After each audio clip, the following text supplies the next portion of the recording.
Okay, welcome to the Historicity of the Book of Judith.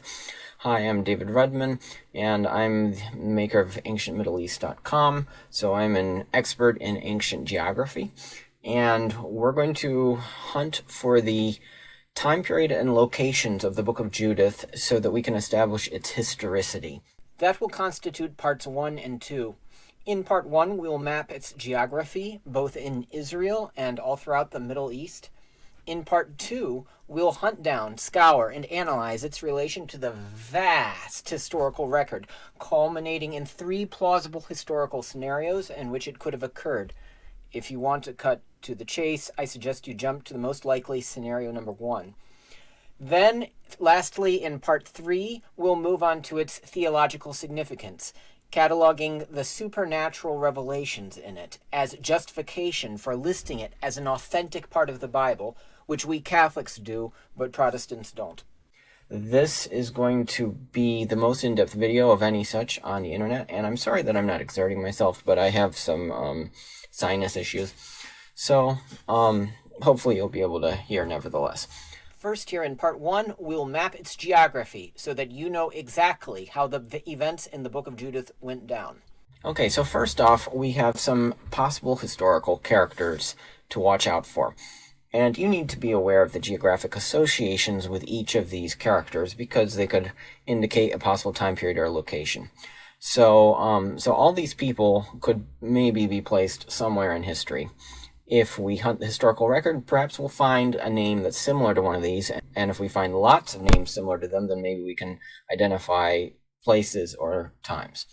So first off is Nebuchadnezzar, king of Babylon, but the book doesn't say he's king of Babylon, it says he's king of Assyria, which is weird. That's a historical anachronism, not correct, unless Nebuchadnezzar were some kind of title, which is possible. Especially in the light of the famous Behistun stone, which shows these two pretenders who were claiming to be Nebuchadnezzar. Certainly the original Nebuchadnezzar was not king of Assyria. He conquered Assyria. That was back in the 500s, so who knows. Next up is Arphaxad, king of Media. Arphaxad we'll hit that name heavily later in the video. There are many different forms of it. There are also Arphaxads up in Armenia. Next would be Achior the Ammonite. There's Ammon over there in Transjordan. Next would be the king of Elam named Arioch. Can't find him very easily in the list of Elamite kings. Next would be Holofernes. Now Holofernes, if there are actually 2 Holofernes in the historical record, their name isn't spelled Holofernes, but it's the same identical word. It's Orophernes. The H dropped off, and the L became R, which all happens all the time throughout history, because L and R are liquids, so it's not a problem. That's definitely the same word. And these 2 guys would probably be Phrygians or Mushkians. Moshak, Meshach, became the word Moscow. So these are basically Proto-Russians. Now, maybe they're not actually Proto-Russians because it seems that there are maybe the Mushki and the Phrygian. The Mushki were on the north side of the Black Sea, and these Mushki might have been just like an offshoot or a satellite of the main clustering of them. Or maybe they eventually migrated northward, depending when this was in history. So, but in any case, with time, these 2 groups of people became the nation of Cappadocia, like around the time of Alexander the Great. So 2 of the kings of Cappadocia in the 300s and 100s BC were named Holofernes, but really it's Orophernes. Okay, next up is Bagoas the eunuch. That's definitely a Persian name. There are several famous Bagoases who were eunuchs, who were essentially running the Persian Empire. Then there's the Jewish people in the book. There's a high priest, Joiakim Eliakim. The only such Joiakim in the high priest lists is around the time of Nehemiah, right after the Babylonian captivity.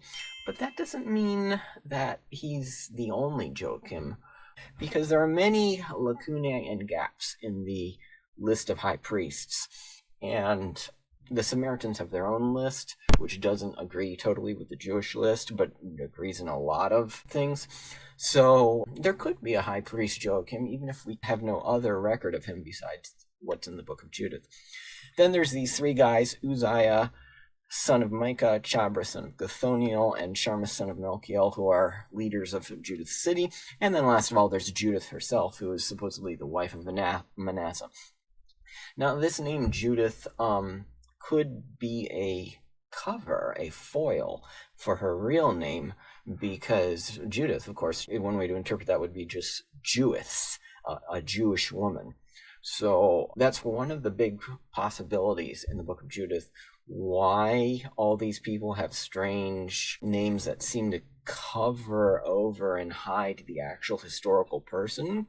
It could be because this book was written under duress while Holofernes' empire was still in charge, in which case it would be quite understandable to use pen names or roundabout allusions to who the actual person was, so that all the locals would know who you're talking about, but it wouldn't give away, oh, this is the woman that you need to go arrest. Okay. And of course, there is a family tree listed for Judith in the book, which puts her at the 7th generation from Gideon, who is one of the judges back around 1300 to 1000 BC. And then she's also the 16th generation from Jacob.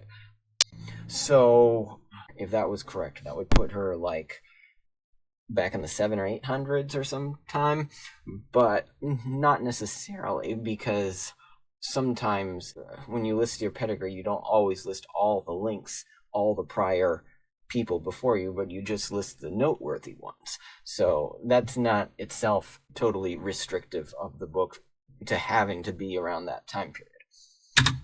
Okay, so now let's just go read the book of Judith and identify for ourselves where all these places are, so that we'll be better equipped later on to identify when and where this might have occurred in the historical record. So, starting from chapter 1, in the 12th year of the reign of Nebuchadnezzar, who ruled over the Assyrians in the great city of Nineveh, in the days of Arphaxad, who ruled the Midianites in Ecbatana, Nebuchadnezzar made war against Arphaxad in the great plain which is on the borders of Ragai. Okay, so Ragai is a big city here, which is modern Amel, and there is a plain, which is a kind of like a really wet rainforest here, surrounded entirely by desert. So the actual fighting probably occurred in the western light region there, not where Ragai is, because that is the region of the Cadusi, whom we will mention later, because they got curiously invaded by the Persians in the 350s. And Nebuchadnezzar was joined by all the people of the hill country, which you see in green here, and then also everyone along the Tigris and Euphrates, and the Hydaspes. Whoa, the Hydaspes? That's way off there in India. So if these soldiers from the Hydaspes were a part of his coalition, well, this would probably have to be during the Persian or Alexander the Great's empire. So that's really far, and that's really weird. Other possibilities for this Hydaspes is that some have suggested that perhaps it is the river Ulias, which flows through Susa on the map you see here in northern Elam. Or I had a third possibility that occurred to me, which is maybe the Hydaspes is the Udakespes Mountains, which is in between these two Armenian lakes there, which you see Lake Van and Lake Urmia on the right end of the hill country. So could be up there too, but maybe it really is Pakistanis and Pashtuns fighting in the army against the Midianites. Then Nebuchadnezzar also sent to a lot of other parts of his realms to also send troops, and they didn't. So let's see who the refusers are. Okay, so he sent to Cilicia and Damascus and Lebanon and Anti-Lebanon and the seacoast and Mount Carmel, and then Gilead and Upper Galilee and the Great Plain of Esdraelon, which is the giant valley connecting east to west and right through them all the mountains, and Samaria. Oh, that's interesting. And all its towns, and then also beyond to Transjordan, as far as Jerusalem, and Bethany, which is probably Batanea, though it might be the actual city of Bethany right beside Jerusalem, but that would be unlikely. And he sent it to Kelus. Now, Kelus is probably the Aramean word kul, which refers to all Aram. So there were many places kind of named Kelus. One, of course, is modern Celesyria, or the Golan Heights is the same word, just C changed to a G. The other is way up here in the Palmyrene Desert. Ptolemy has a city named Kole, and even east of that, there's another city called Kolarina. So this whole region of the Arameans was potentially whatever the Book of Judith is talking about by Chele, or Chelians, or Kolan, or in this case, Chelus. Next was Kadesh, and there are two Kadeshes. Probably this is the southern one, as the northern one had been much wiped out over and over.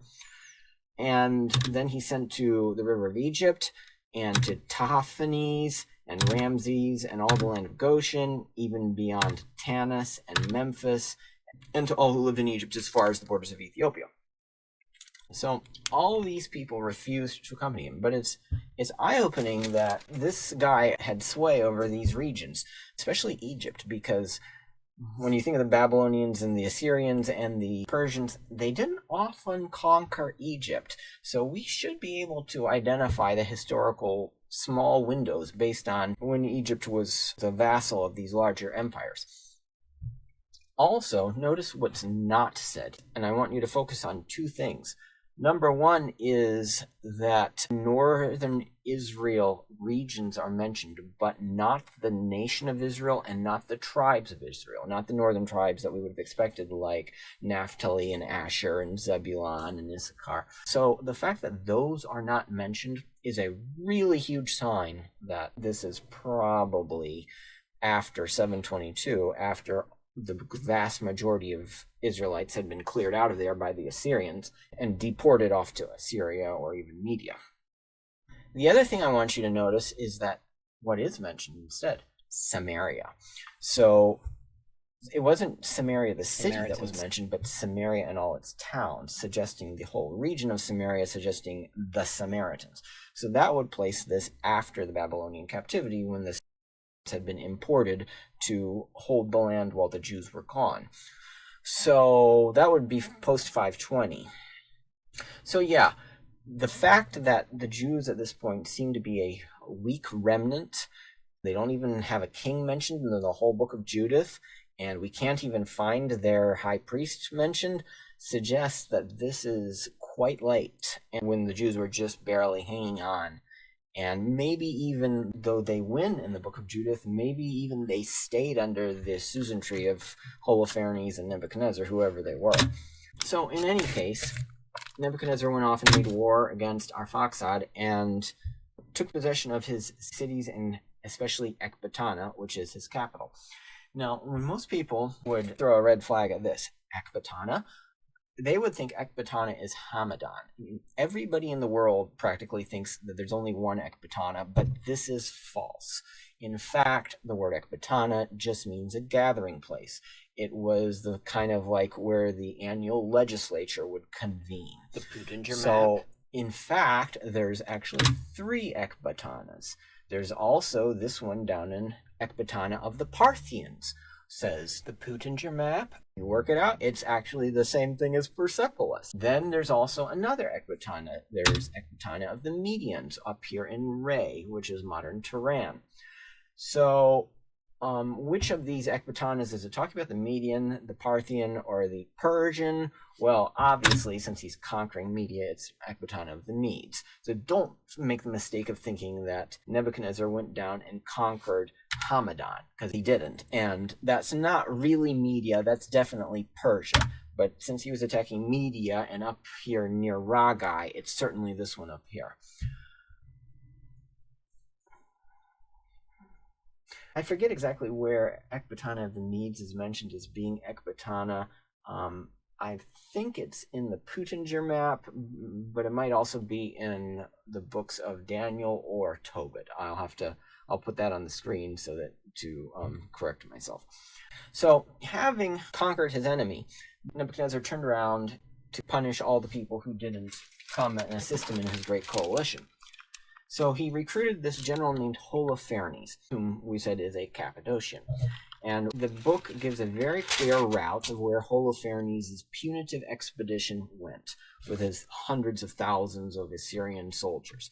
So let's go to chapter 2, verse 21. They marched for 3 days from Nineveh to the plain of Behtulia, which is in Upper Cilicia. Well, Behtulia is probably the Brachilocace. One problem, though, is that you would never get here in 3 days. Maybe 30 days you could march this far, but certainly not 3 days. So perhaps it is like a closer place, like the city of Bazala or something, which is closer to Nineveh, but that wouldn't make sense because it's definitely mentioned Cilicia. So the number 3 there is certainly wrong, unless it was just talking 3 days from the realms of Nebuchadnezzar, which would have been kind of right there along the brook Abron, where the mountains would stop him up into Cilicia. That would be possible. So here's another question mark in the book. All right, from there Holofernes took his army and went up into the hill country, in green here, and ravaged Put and Lud. Put is the ancient name for the Phrygia, and Lud is the ancient name for Lydia. So we said multiple times that this was probably quite late after 520. The names Put and Lud are very ancient, like 800 or earlier. Really, they're as 11 or 1300 or earlier BC. So why is there this anachronism here of the ancient names are being used? Well, probably because whoever's writing the book of Judith is going to use the names that for these regions or peoples that they are familiar with. So they know from growing up, reading their Torah and reading their book of Judges and Joshua, that these people up here are called Put and Lud. So they're not going to refer to them by the modern name Phrygians, Lydians. They're just going to use the colloquial term that all the Jewish people would understand. So that doesn't really force it back into that time period. The other possibility, of course, is that this is part of the elaborate cloak to disguise and hide where these various places are, lest people should catch on to who is who in the whole book. So maybe the book was trying to stay under the radar and not get much attention from the powers that be. So then he plundered all the people of Rhasis, which is the same as ancient Arata. There's an ancient legend of Enmerkur going and conquering the land of Arata.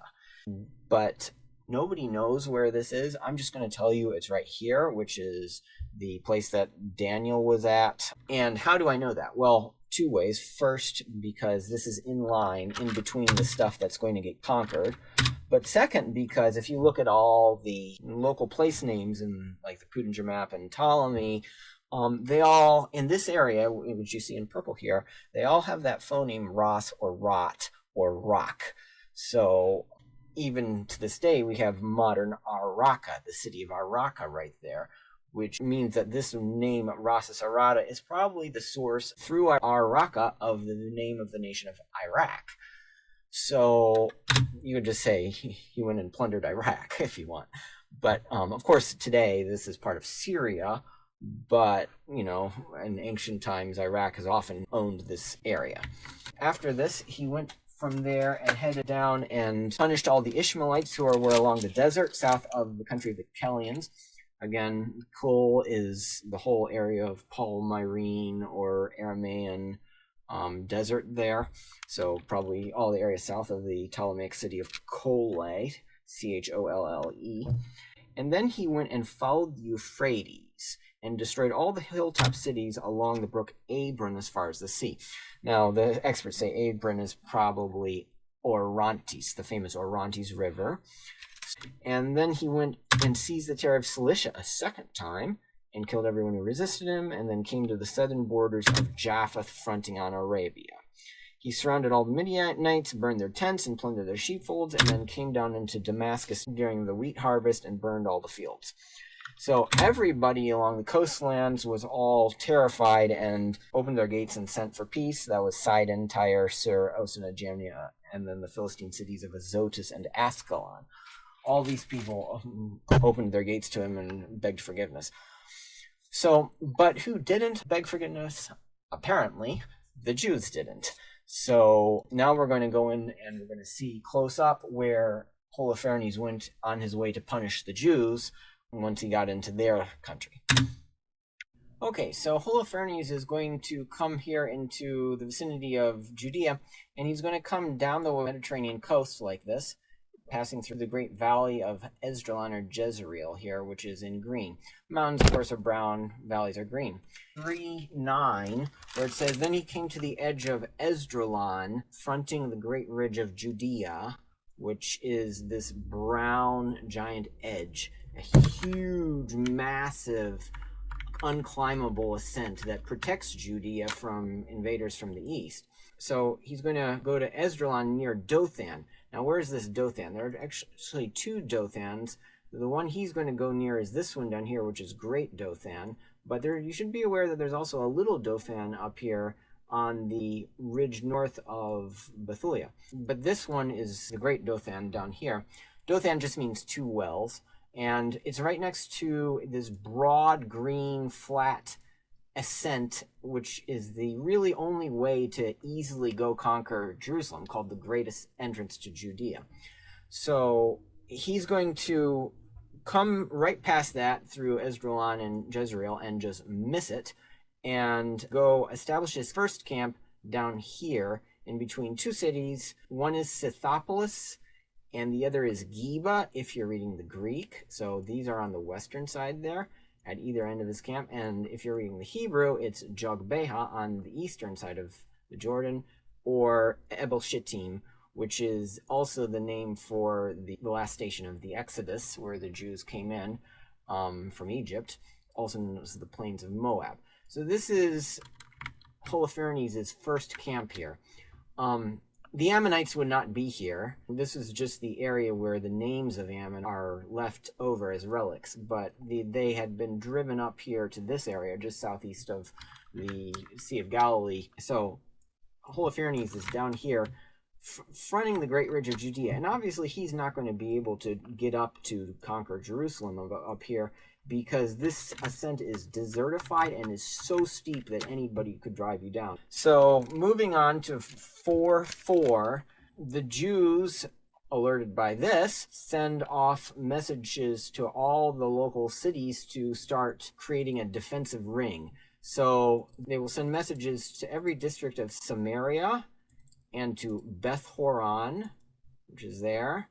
That's the western ascent to Jerusalem. And to Belmain. Now, Belmain is one of two places. It's also the same word as Balaman, and it could be this one up here, which is essentially the same thing as Judea, Ibleam, but it's probably this one down here, which is Tel Belama, or Ibleam is another name for it. So you see, there is some confusion in the chart here about whether Belamun, Belamon, Balma, and Belmain are the same, and depending whether you go with the Hebrew or the Greek Septuagint, that's what LXX stands for, Septuagint, 70. These names appear in 2 out of the 6 cases, and they are not consistent. So these are probably all the same thing, but, you know, who knows. Then they also sent off to Choba. Well, no, people don't know where Choba is, but I know where it is. So Choba is the same word as Quabus in Ptolemy or Choba in the Putinger map. So it's also known as Akrabin or Akraba in the Mishnah, and Anne Catherine Emmerich calls it Akrabus. So this was one big valley entrance where you could slip up into the main highway in black here, which is the Ridge Road heading down to Jerusalem. So that's what the Jews want to prevent. They don't want to let their enemies get up onto that. So, of course, they're going to tell Choba here to put up the barriers and barricades right in the little river valley to prevent the Assyrians from coming in that way. Then they're also going to send to Asera. Well, Asera is either Tayasir, if you want modern words, or Asher Makmaphat, were 2 border cities listed between the 2 tribal districts up here of Manasseh and Ephraim right there. One city was on one side of the border, the other city was on the other side, right straddling that main highway. So that's a good place to stop invaders right there. And then they'll send also to, I skipped to Jericho, my mistake. There's Jericho. And they sent to the Valley of Salem. Okay, so we had Choba there as one of the invasion routes, but there's also the Valley of Salem. You should be aware there's two Salems. There's the ancient Salem down here, which is what Melchizedek was a high priest of. And then there's also this more recent one up here, which is in Shechem, Shikar, Samaria's region. So that's not really a very good place to stop things, but you could stop the highway right there if necessary. And they told all these people to fortify, seize the high hilltops, and store up food in preparation for the war. And then Joiakim the high priest in Jerusalem also sent to warn Behtulia and Belmastin. Now these cities are going to be way up here in Galilee, so they're kind of separated off from the bulk of Judea by this Jezreel Valley here, so they're kind of off on their own. So it says that Behtulia faces Esdraelon, the Jezreel Valley, opposite the plain near Dothan. So Dothan, remember, is down here, so opposite that it would be somewhere in here. So I'm pretty sure that Behtulia is the same as modern Mizra, Mastiim Mizra. In ancient times, this was the city of Nazara, which takes its name from nearby megapolis of Nazareth. So Behtulia might be Nazareth itself, or I think more likely it's probably the nearby satellite Nazara, which is modern Mizra. So they were told to seize the passes up into the hills, since by means of them Judea could be invaded. But that doesn't really make a lot of sense, because you still can invade Judea down here even if you can't get this. I suspect that what it really means is that they wanted the Behtulites to seize the famous Megiddo Pass, so as to block the Assyrians from being able to pass across Mount Carmel down into the coastlands of Judea. So that doesn't, the book isn't making a whole lot of sense here. Behtulia, of course, is going to be the center of our activity, which we'll go into in depth up there in its own eastern west river valley, west of the Sea of Galilee. So logically, of course, Holofernes realized that he couldn't do anything down here. And you never want to leave an enemy in your rear because they could attack you from behind. So his next move is to move up northward up to clean out Behtulia and Behtulia behind him on this bulk of mountains up this way. And so he's going to make a second camp up here. Chapter 7, verse 1. The next day Holofernes commanded all his army and all his people who were come to take his part that they should remove their camp against Behtulia and take beforehand the ascents of the hill country and to make war against the children of Israel. Then their strong men moved their camps on that day, and the army of the men of war was 170,000 footmen and 12,000 horsemen, besides the baggage and other men that were afoot, among them a very great multitude. And they camped in the valley near Behtulia by the fountain, and they spread themselves in breadth over Dothaim, even unto Baalmaim, or in the Hebrew Balaam, and in length from Behtulia unto Chiaman, or in the Hebrew Kimona. So as I said, there are actually two Dothaim. There's the big Dothaim at the great entrance to Judea, but then there's little Dothaim here, which is a place where Christ gave a sermon. And they stretched from there over to Belmaim, which I'm pretty sure is this city here, Buena Nujedat, or Netophah, and that was their width. And then their length was from Behtulia unto Chiaman, or Chimona, which is over against the great plain of Esdraelon. Now, where is that? Well, I'm not 100% sure, but I think that the plain of Chiaman is this Kafar Kama here, which is a place where one of the judges of Israel, Jair from Judges 10:5, was buried. And notice that this is in the plain of Sharon, and Jair sounds curiously similar to Sharon. So that's another reason why I think this might be Chiaman. But then if there's any doubt about where their camp was, we have Anne Catherine Emmerich bringing in even more explicit details. She says the camp of Holofernes stretched from the lake. What lake? This lake is the lake of the baths of Behtulia, and this appears and disappears multiple times throughout history. His camp stretched from the lake through the ravine of Jetabatha around to Dothan, a couple hours to the south of Behtulia, or which could be a misreading. It could say the camp stretched from the lake around to Dothan through the ravine of Jetabatha, and then a couple of hours to the south of Behtulia. That might make a little more sense. But in any case, what's this ravine of Jetabatha? Well, she's clear where this is too. Everybody thinks that Jetabatha is way up here on this ridge over here because this was where there was the huge siege of Jotapata. Everyone thinks it's Yodfat there. And they say that because they supposedly found like ballistae for a siege up there. But that doesn't prove much because the siege of Jetabatha was a massive siege in Josephus' Jewish wars, which Josephus himself was the lead Jewish commander in, and he lost. So, and he intimately describes everything that went on, and the topography far better agrees with right here than up there. Besides, this is a much more likely place for a fortress than there, because you see how this is surrounded by water on all sides, whereas Yodfat really isn't. So when you're doing this kind of work, you kind of learn to be able to recognize where an ancient city would be likely to be located. And so this ravine of Jetabatha is either this very narrow ravine here, or at least maybe even the whole wide flat land, which is necessary to traverse if you're going to go from this beautiful country of Gennesaret on the northwest of Lake Tiberias southward into the rest of Israel. Because you can't go along the coast, it's blocked by these enormous cliffs, and you can't go farther inland because it's blocked by all these east-west mountain ranges. So this is the only way through, and that's obviously where he would have pitched his camp. And so then it would have ended up down there near Kaiman. But this wasn't the only place that the army went. There was an offshoot, 2 more camps further south, for Judith 7, verse 18. And then the children of Esau went up with the children of Ammon and camped in the hill country over against Dothaim.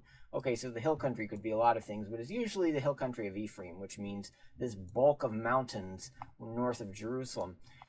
So we know where Dothaim is, so they probably camped in right about here, where they were able to keep an eye on the great entrance to Judea, secure that, and then keep a good lookout in all directions on the heights that are nearby here. Just making sure that this doesn't get blocked or fortified by the Jews, because they intend to come through here after they clean up Behtulia.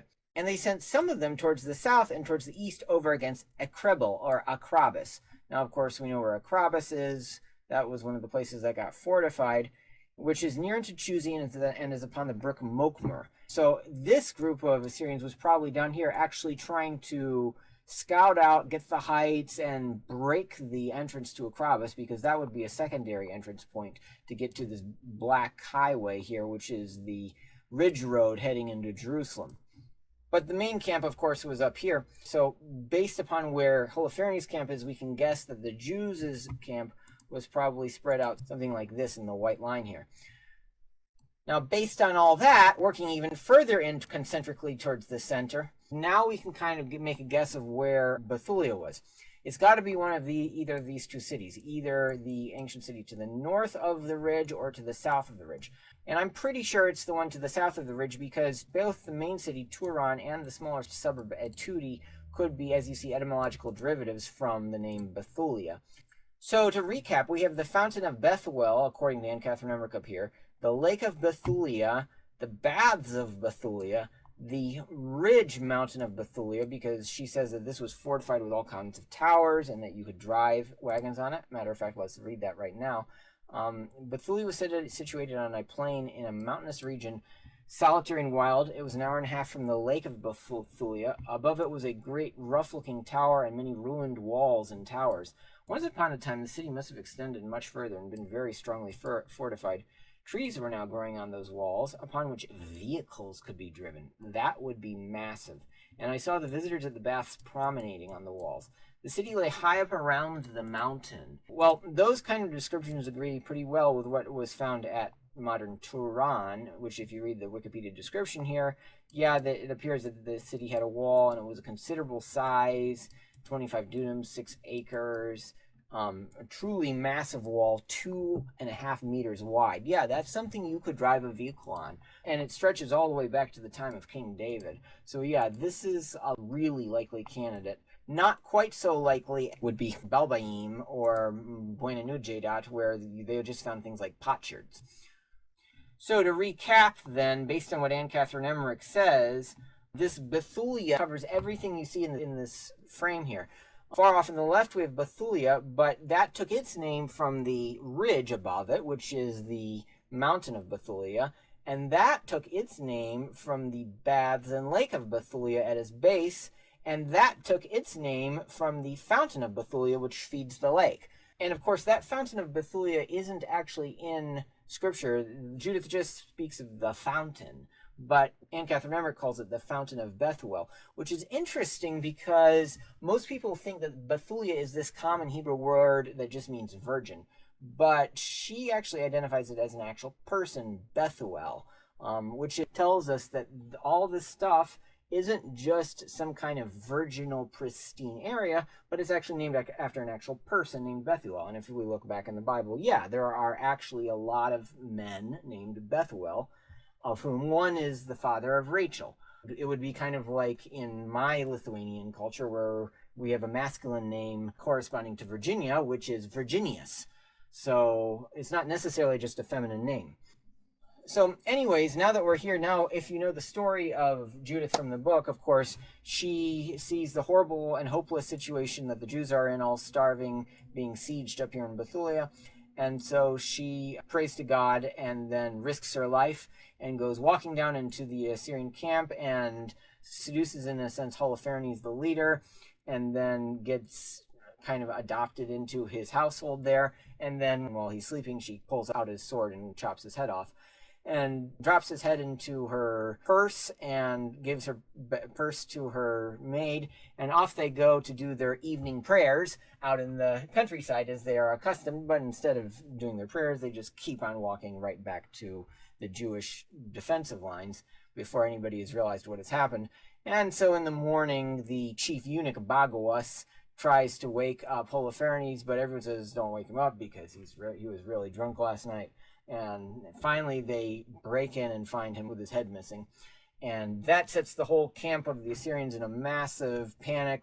What do we do now? We have no leader and, nobody to unite the various factions that are here. And quick, send a message down to the other camps. What should we tell them to do? Oh, I don't know. Ask someone. Who's in charge? Nobody's in charge.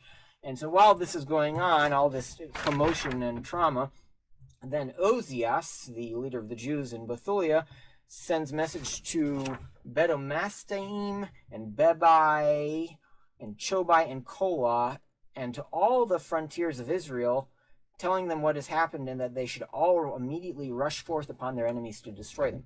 So where is he sending these messages to? These places are probably in strategic locations which would be fortified, from which you could easily attack the nearby camps of the Assyrians. So we already covered Bedomastaim. It's probably in Mizra. That's reasonably close. You could be up at the camp in like a couple hours of hard marching. Then Bebai. Bebai is really hard to find, but after days of hunting, I'm pretty sure, I think that Bebai is probably Zababda here, because multiple reasons. Not only could it be an etymological derivative from Bebai, but in Ezra, it's surrounded by multiple cities nearby to this Zababda. So, Scythopolis, Zakkai, Zarthan, all these are in the valley of Jezreel. Mount Asgad is off to the east of the Jordan. So I think that's here, and also because the local families to this day live here, many of them in yellow here are etymological derivatives, perhaps, of Bebai. So then he also sent to Chobai. That's probably the same as Choba or Akrabas, what we had earlier, and that makes sense because they're right next to the camp of the Edomites trying to break their barricade. And then he sent to Kola. And anytime you have that cool phoneme, it almost, K-U-L, it almost always refers to the gigantic area of Aramaeans to the northeast of Lake Tiberias, where there are tons of cities and regions up here etymologically derived from that. So it's probably somewhere up here. Gilead, Gaulonitis, Celesyria, the Golan Heights, Chorazin, Gerasa, Gergesa, anything C or G, and then L or R. And this area actually extends all the way to the Euphrates River. And yeah, this would be a place from which you could attack the Assyrian camp from the rear. So we see the plan that Uzziah is attempting to pull off. And yes, it goes off without a hitch, 15:5. Now when the children of Israel heard it, they all fell upon them with one accord and slew them all the way to Chobai. Okay, which means that if that's true, they were heading south. Likewise, also, they came from Jerusalem and from all the hill country, for men had told them what things were done in the camp of their enemies. And those that were in Gilead and Galilee chased them with a great slaughter until they were past Damascus and its borders. You have now completed part 1 of the video. In the next enormous part 2, we'll crisscross the historical record back and forth, gleaning every single clue we can find as to the book's time period, and analyzing the results, at times in infinitesimal detail, culminating finally in the main conclusions for this video as to when the book of Judith likely occurred. So first you need to be aware of the possible forms of the various names in the book of Judith. So you need to be able to recognize these so that when you see one, you can think to yourself, oh my, that should maybe be Arphaxad or Holofernes, our characters from the book of Judith. So first off is Arphaxad here, which its oldest form is Artakshatra in Old Persian. Drop off the RA and you end up with Artashad, which is what we get Arphaxad from in the Bible. Arphaxad was, of course, one of the sons of Japheth, who is thought to inhabit southern Mesopotamia and Chaldea, but actually is far more associated, as you see on the map here, with the mountains of Media and Armenia. Other forms of this word that come from the original Artakshatra are, of course, Artaxerxes. And if you turn the R and T into an H and soften the X to an S, you end up with Ahasuerus in the book of Daniel. We also get in Greek Artaxias, Ardashir, Artaxes in Armenian, Herachia in Armenian, and then that becomes arguably Rusa. There was a whole line of Armenian, or actually Urartian kings named Rusa the first, second, third, fourth, and fifth. Other things that it might show up as is maybe harpazo, the Greek word for stealing, from which we get the Greek name Harpagus. Next is the word Holofernes. Now, who might be Holofernes in the whole historical record? Well, there's, in Hittite, Telepinu is arguably a proto-form of the word Holofernes, which became Orophernes. There were several Cappadocian satraps and kings named Orophernes, which is identical to Holofernes. Just change the R to L and drop the H. And then also in Greek, we've Telepolemus from Telepinu. Then we also have in Persian or Phrygian, there were several satraps up near Cappadocia named Oibares. So all these places are up in Turkey, Asia Minor, Anatolia, that part of the world. Oibares might be even a source of our word Philip, probably not, but or it might be related to Philip, which is a Greek Macedonian word. And it might even be the German name Oliver, which could be Roman word for olive, but it could also be Germanic in origin. We're not sure. So, of course, you need to keep track of, in the Wikipedia page here, what these names actually mean, because you might see, like, a totally different looking name, but if it means the same thing as wide glory, then that might be Holofernes too, right? As for, I forgot to mention all these Artaxerxes words. Arta means justice or righteousness or truth. Now notice, Arphaxad might not be that same prefix, but it doesn't matter because the book of Judith was just using it as an approximation for the person's name, not necessarily scientifically, etymologically correct. And the suffixes Shatra, Xerxes, Xias are all forms of the word to rule, like Persian Shah for ruler. Let's consider where the most likely date for the book of Judith is. So at this point, you can start to cluster the various episodes into two major groups of dates where a lot of things are happening. One is in the 480s or so, and the other is in the 350s to 340s. So in the top line, you see it's very highly likely after 980 to 587 because it doesn't mention any Jewish monarch in the book. Also after 722, since it doesn't mention Israelite tribal boundaries. Also after 880, because Judith 4:4 mentions Samaria, which we knew was then built by the king Omri. Also, of course, even after 520, when they returned home from the Babylonian captivity, due to numerous verses, 518 about the reasons for going into captivity, 15:4 by the mention of Bebai, a person after whom a city in Israel is named, but the person is only associated with post-captivity books of Ezra and Nehemiah. 4:3, where it says they were newly returned from the captivity, and that the temple and altar had been newly sanctified after the profanation. And then the mention of the post-captivity high priest Joiakim in 15:8 and 4:6. Now, the temple itself was rebuilt in 513, and we already saw that Joiakim was around like 490s or so. So it had to be after 520 and probably after one of the four returns, which could be as early as 540 or as late as 465.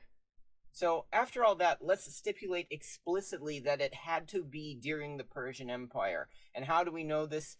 Because of two things. First, Judith 15:10, Persians trembled at her boldness. Medes were daunted at her daring. Everybody knows the famous phrase, Medes and Persians, is synonymous with the Persian Empire. But beyond that, and I forgot to write it here, Judith 2:7 has Nebuchadnezzar ordering all these rebellious territories to prepare earth and water, for I am coming against them in my anger. This is a notorious, famous phrase used all throughout the book of Herodotus, 3 times here in volume 1, 15 more times here in volume 2.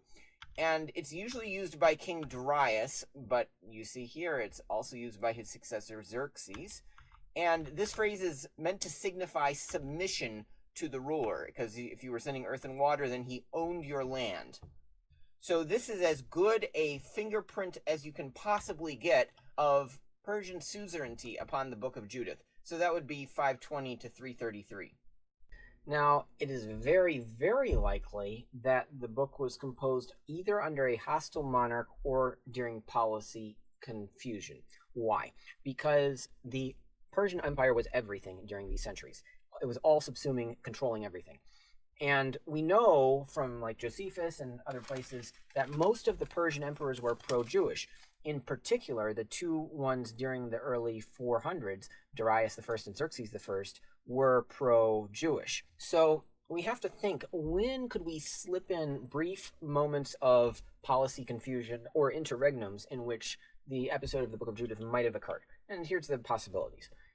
Could have been 530 to 522 under Cambyses II, who hated the Jews, or his brother Bardius Belshazzar, who is the one who saw the writing on the wall, Mene Tekel Peres.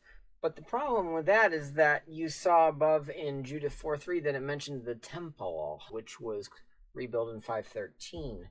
So that doesn't seem very likely. It's true, Cambyses did invade Egypt. That's true. But he was very successful, and there's no record of any piece of his army getting driven out of Judea. You would think that Herodotus would have mentioned something like that. Next, there's the early years of Darius I, right when there was all this confusion and squabbling for many pretenders to the throne who all had their effigies pasted up onto the Behistun rock. So that's a possibility. But more likely than that would be like 464 era, especially 463, in the early years of Ahasuerus, which in the book of Esther is the name for Artaxerxes I, also known as Cyrus or Longimanus, as Josephus, book 11, chapter 6, paragraph 1 says. Of course, this emperor became heavily pro-Jewish as a result of falling in love with Esther, but before that, remember, he was heavily anti-Jewish when Haman the Agagite was running things. So that's a possible time window in there. In fact, that's a very good one because it could be contemporaneous with the high priest Joiakim. It's even possible that the book of Judith could have occurred during the Jewish Annus Horribilis of Esther, when the Jews knew they had 1 year to figure something out, or their entire nation was going to be massacred across the entire Persian Empire. So that's an odd coincidence to think about. Next is, it could have been during 424 to 328, during Darius II or Artaxerxes II. Remember, Artaxerxes II is the famous emperor from the Anabasis of Xenophon who repelled his own brother trying to take the throne by fighting against him. Why? Because we have two Bagoses in each of these time periods, especially the second Bagoses, as we saw earlier. And it could also be any time during the 100 years from 424 to 338 in the reigns of Darius II or Artaxerxes II or III. Why? Because the neglect of the Persian emperors for Judea could have easily dampened the goodwill that had preceded under Esther and Artaxerxes I. Lastly, the book likely occurred after some kind of invasion of both the Caspian Sea coastlands and Asia Minor, because it speaks of conquering Ecbatana, slaying Arphaxad in the mountains of Ragai, and then going and plundering Put and Lud. So, all right, so now let's look at the historical record and cover just about at least, every last person we can think of who might be a good candidate for one of the characters in the book of Judith. I've kind of separated them here by line so you can put them into groups. So the very oldest ones are going to be in the time of the Judges, around 1300 when the Jews arrived from Egypt, until the time of David, around 980 or 920. So we have Varupharna, is an ancient Persian name for wide glory. We have the name of the Syrian city of Aleppo, or Aleppenu, is kind of like Telepenu, who was a governor of Aleppo. He was a Hittite prince, son of Shupiliuma I. For a while I thought, maybe he's Holofernes. Next we have a high priest, Baki. Could be Joiakim, because I read somewhere that another alternate name for Joiakim is Eliakim. I doubt that, but in any case there was a Baki, which kind of sounds a little bit like Eliakim, but that's a stretch, In 1194 we've got Telepus, who was an ally of Troy in the Trojan War. What if he were Holofernes? Around the late 1100s, we've got Nebuchadnezzar I, not the famous Nebuchadnezzar, but the original Nebuchadnezzar. And we've got Tiglath-Pileser. And Tiglath-Pileser is a good candidate for Nebuchadnezzar because he conquered exactly the path of areas that Nebuchadnezzar in the book of Judith conquered. He went plundering up into Asia Minor, and then went right down the coast of the Mediterranean through all the Phoenician cities, ending up near Judah. But boy, that would perfectly match the trek of Holofernes in the book of Judith.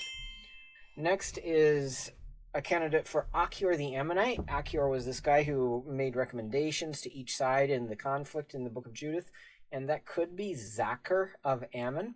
However, if you had a famous King Zachar of Ammon, hundreds of years before, wouldn't you name many children in the country of Ammon that same name?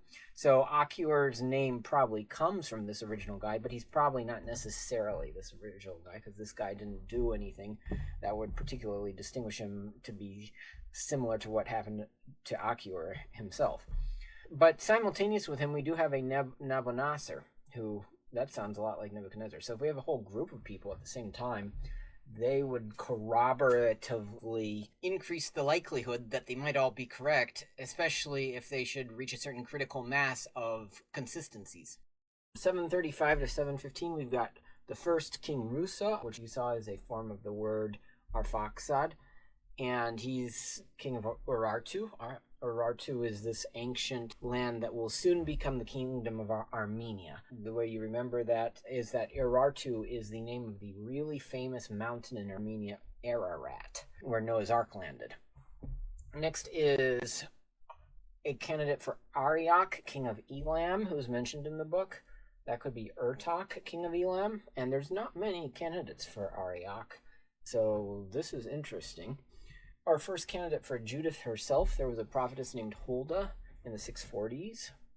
And then there is a Scythian invasion, which could perhaps be something like what Holofernes was doing, since Holofernes clearly has like a Russian name, Russians having been descended from the Phrygians and the Cappadocians, all those people before they headed up into Russia.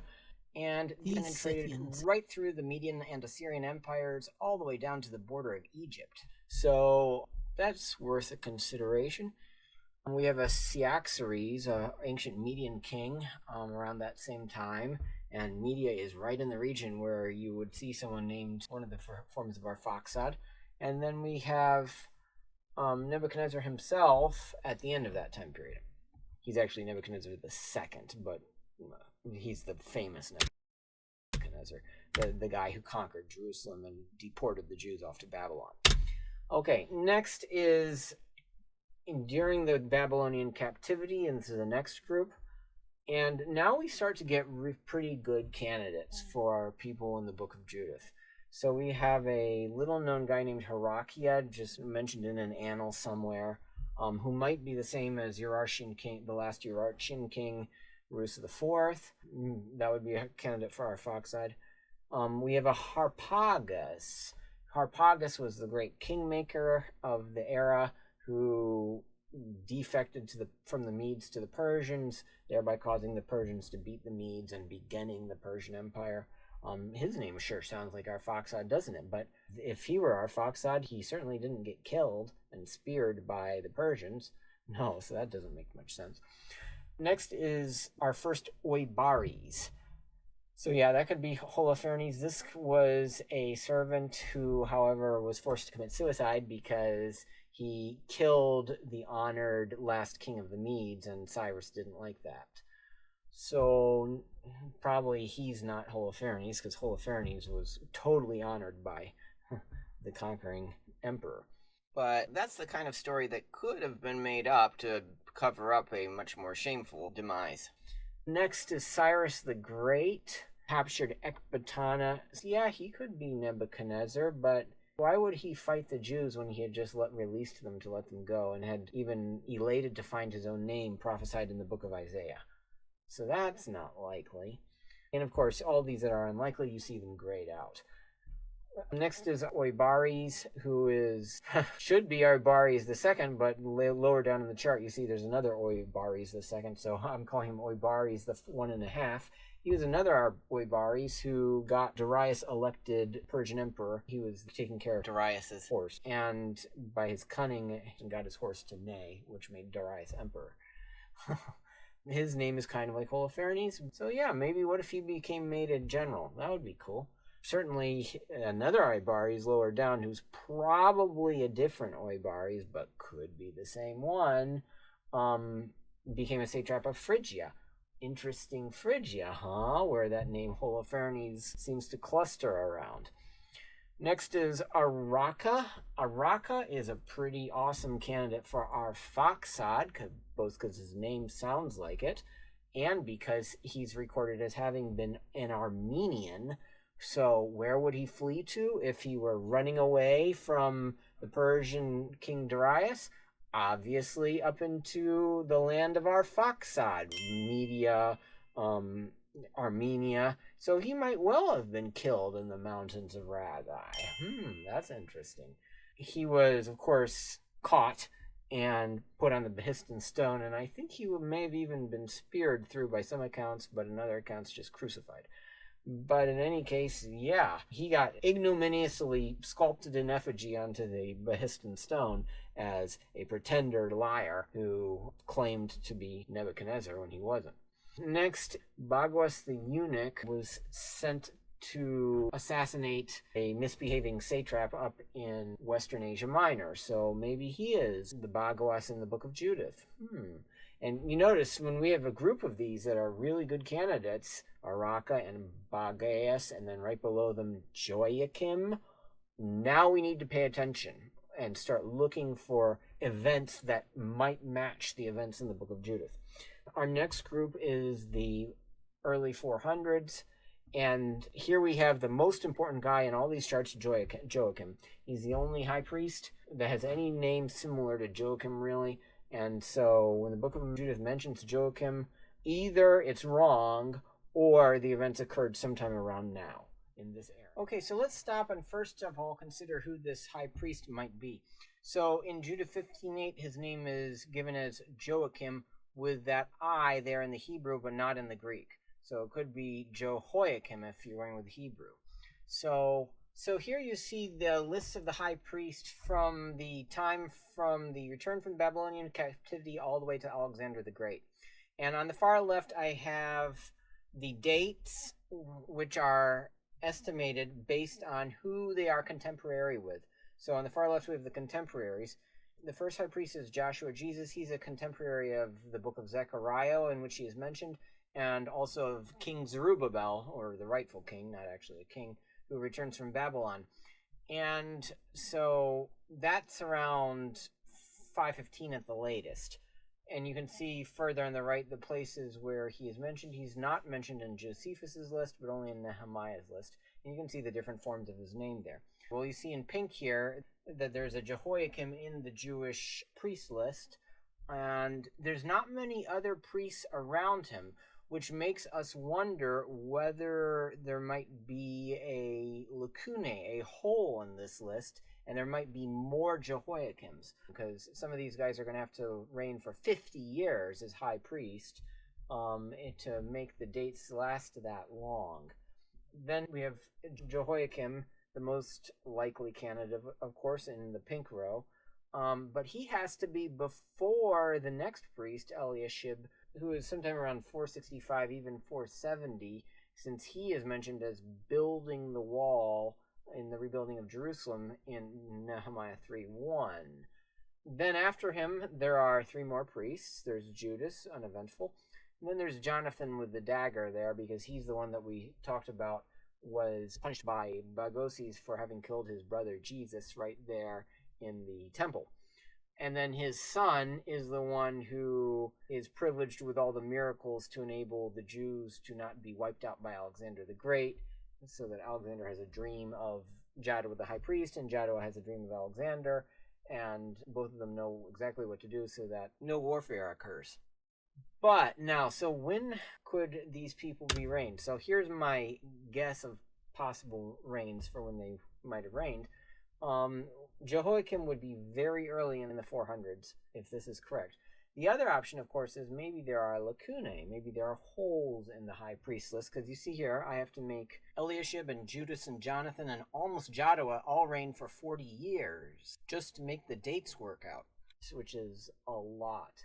So there's definitely potential that there could be other high priests in there, or maybe like two Jehoiakims, and later historians didn't realize that they're not the same person.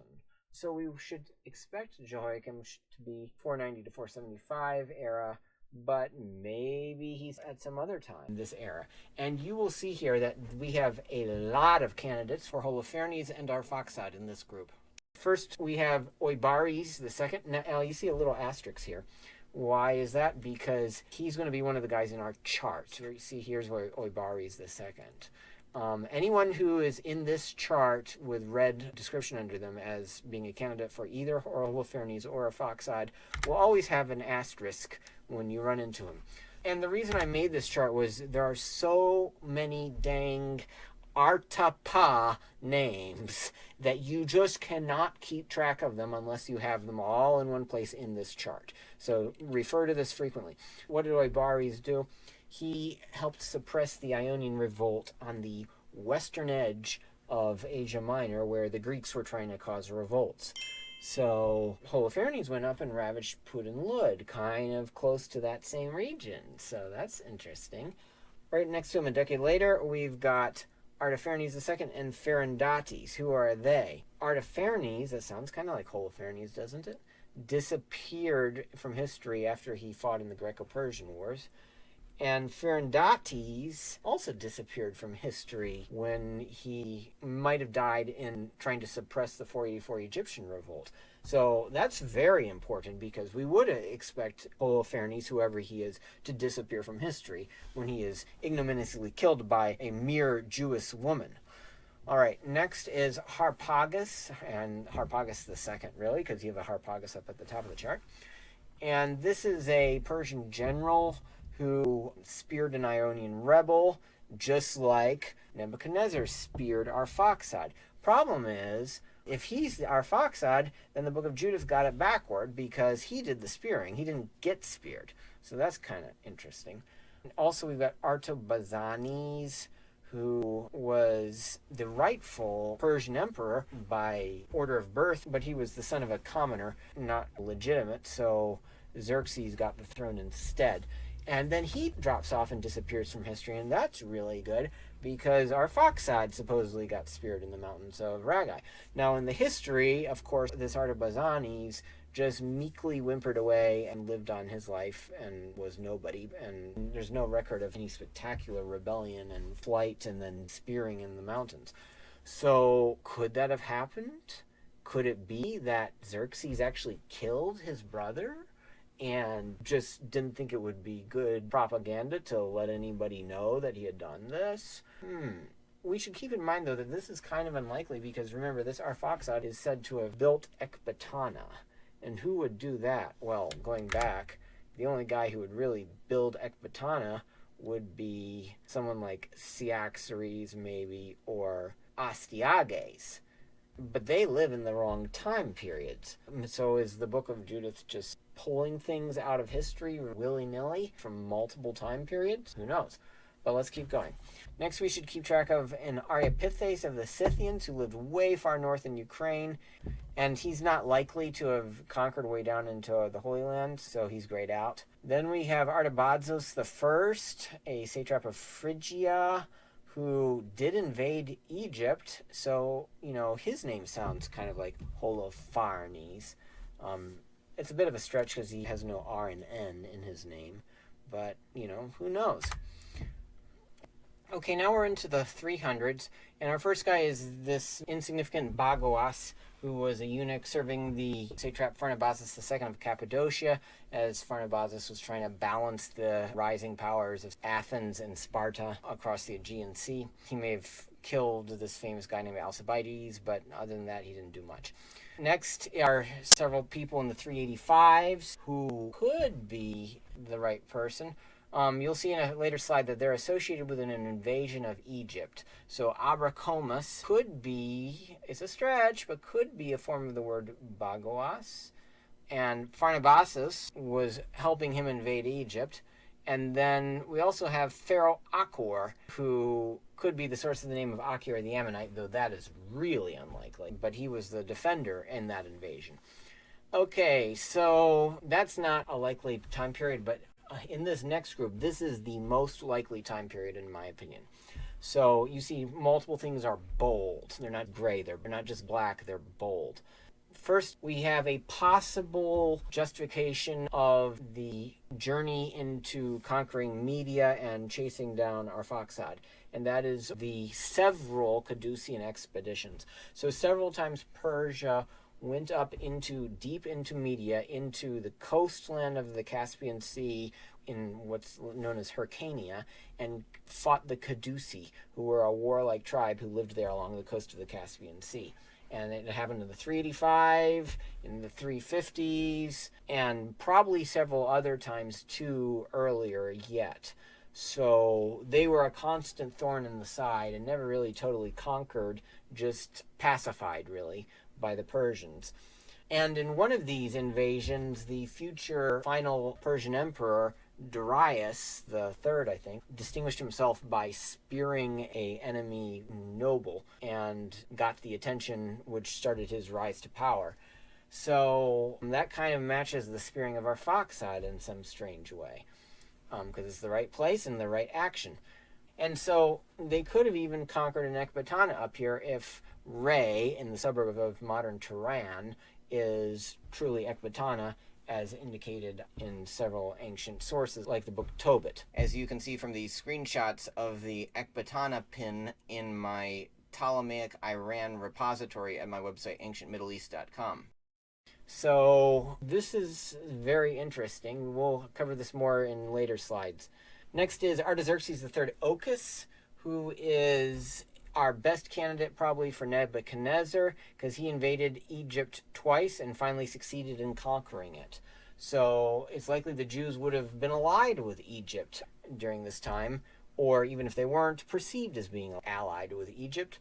So they might have gotten invaded by the armies of Artaxerxes III, notwithstanding that the Jews were traditionally pretty well treated by the Persians. Okay, next is our best candidate for Holofernes. There's a Cappadocian king. First, he's a satrap until Alexander the Great sweeps through, and then he seizes back his kingdom and becomes a king. And this is Orophernes, and we'll go into him quite a bit later on a later slide. And then next is Bagoas. This guy is a stud, a character for the epic history books. Bagoas is a guy who invaded Egypt. He worked with Mentor, a Greek general, in the service of the Persian king, Artaxerxes III, and invaded Egypt. And so he's in the right place, has the right name, and he was perhaps the greatest cunning conniver, foxy, sly, intrigue artist that the ancient world has ever seen. So here's the life of Bagoas, and there's maybe a picture of him there, though that's doubtful. So he was maybe born in like 380. He was made a court eunuch, which is what the name Bagoas was always used for. All the Bagoases seem to be court eunuchs. And he was recorded by Diodorus Siculus in the Roman times as having been exceptionally daring and impatient of propriety. He would take the law into his own hands and get the job done. 343, maybe some 20 years before that, maybe up to 20 years after that, or assuming we have the right Bagoas, he punished the Jews for 7 years and was one of the few people in history who entered the temple, the Jewish temple, and exited it with impunity by God. Of course, maybe not, because you see at the bottom here, he was killed. But his excuse was that the Jewish high priest had killed his own brother in the temple. And so to kind of flout the Jews, he marched right into the temple and said, I'm holier, aren't I, than the guy who was so impious as to kill his own brother right in the presence of God, aren't I? And so then he put the Jews under restrictions for 7 years. Next, he allied with Mentor, of course, and went and conquered Egypt, was instrumental in directing the armies around, though Mentor was the bigger general guy, and it's more that Bagoas administered the nearby satrapies, probably being his logistics master. Then, after they won, he seized all the sacred writings of the Egyptians and swindled them by selling their writings back to the priests at extremely high prices. Next, in 341, he's recorded as administering multiple satrapies. By 340, he's effectively the ruler of the entire Persian Empire, basically being the prime minister or the chief of staff. But then he seems to be on the verge of falling out of favor with Artaxerxes, so what does he do? Diodorus Siculus records that he performs his first of 3 acts of poisoning of Persian emperors. So he kills Artaxerxes III, and then appoints his son Arses as emperor, but is the real power behind the throne, of course. Arses is totally under his thumb. Arses doesn't like this, of course, and so tries to get out from under Bagoas' control, and the nobles encourage him to poison Bagoas. But what happens? Bagoas beats him to the punch and instead poisons Arses now. So then what does he do? He appoints Arses' cousin Darius III, who is, by the way, the last Persian emperor. He's the guy who will lose to Alexander. So now he's appointed a second Persian emperor, but he is remaining the real power behind the throne, the strong man.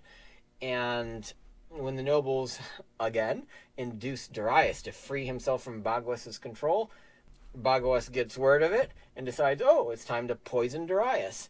So he starts to do that, but the nobles warn Darius, and so Darius, being tipped off, makes Bagoas drink his own cup of poison, and so finally Bagoas dies. So this is the guy who could be the one who discovers the beheaded body of Holofernes in the tent. He was at that time invading Egypt. Could be him. We should note later, there's another candidate in the late 200s for either Arioch, king of Elam, or Arphaxad, who's the first of the Parthian kings, who are going to ultimately replace not only the Persian Empire, but Alexander the Great's empire eventually. And the fact that he's mentioned could indicate that the book of Judith is even later than him, if he is Arphaxad or Arioch, because after all, his death was unknown, so he might have been speared somewhere. but this is just too vague.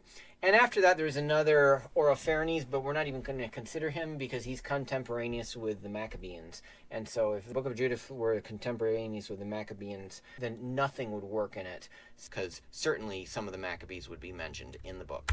So that's a hard bookend for the possible time period.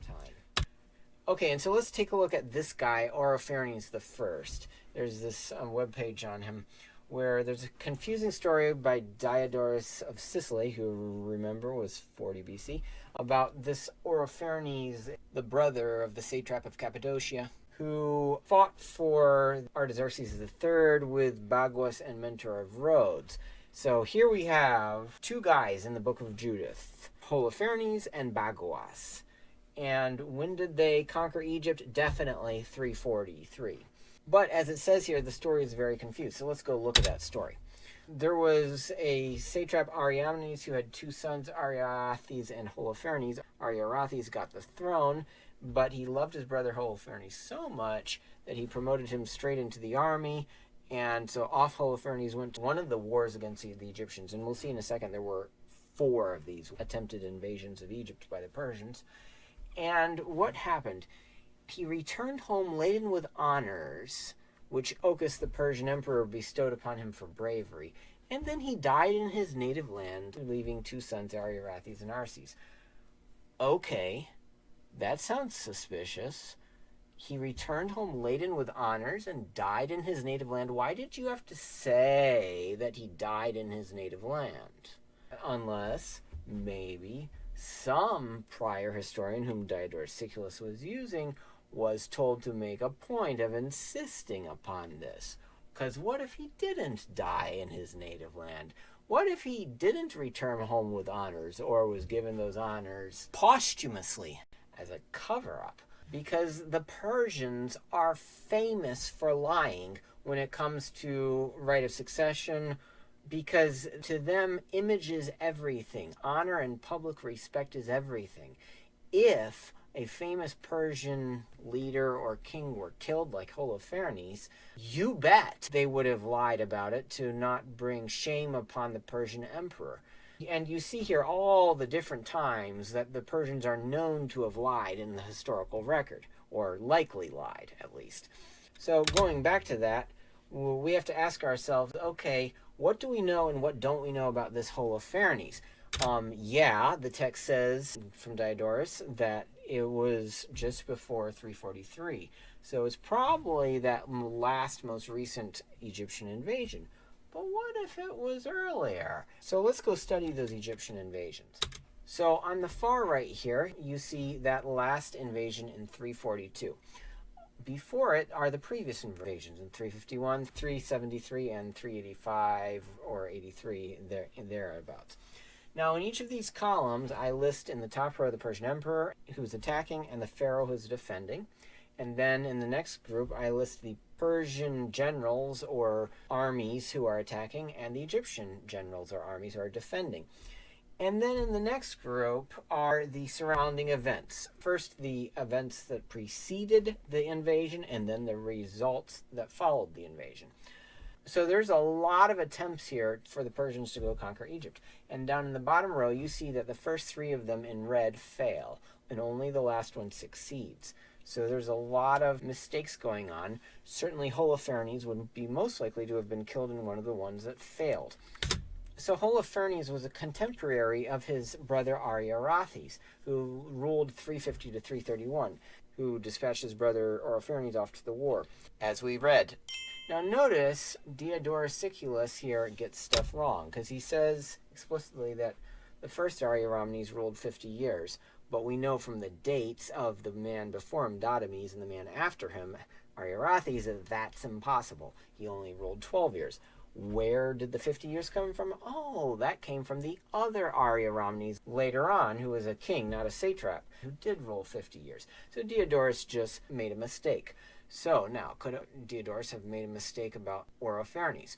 Now I want you to notice here in this chart that there's 2 duos of Ariarathes and Orophernes. It seems to be a tradition among the Cappadocian royal house that if you have two sons, one gets named Ariarathes, he's the heir to the throne, and the other one gets named Orophernes, which again means like all glorious. So he's supposed to be the general guy. Okay, so, but look at the dates of the Ariarathes in red, surrounded in red here.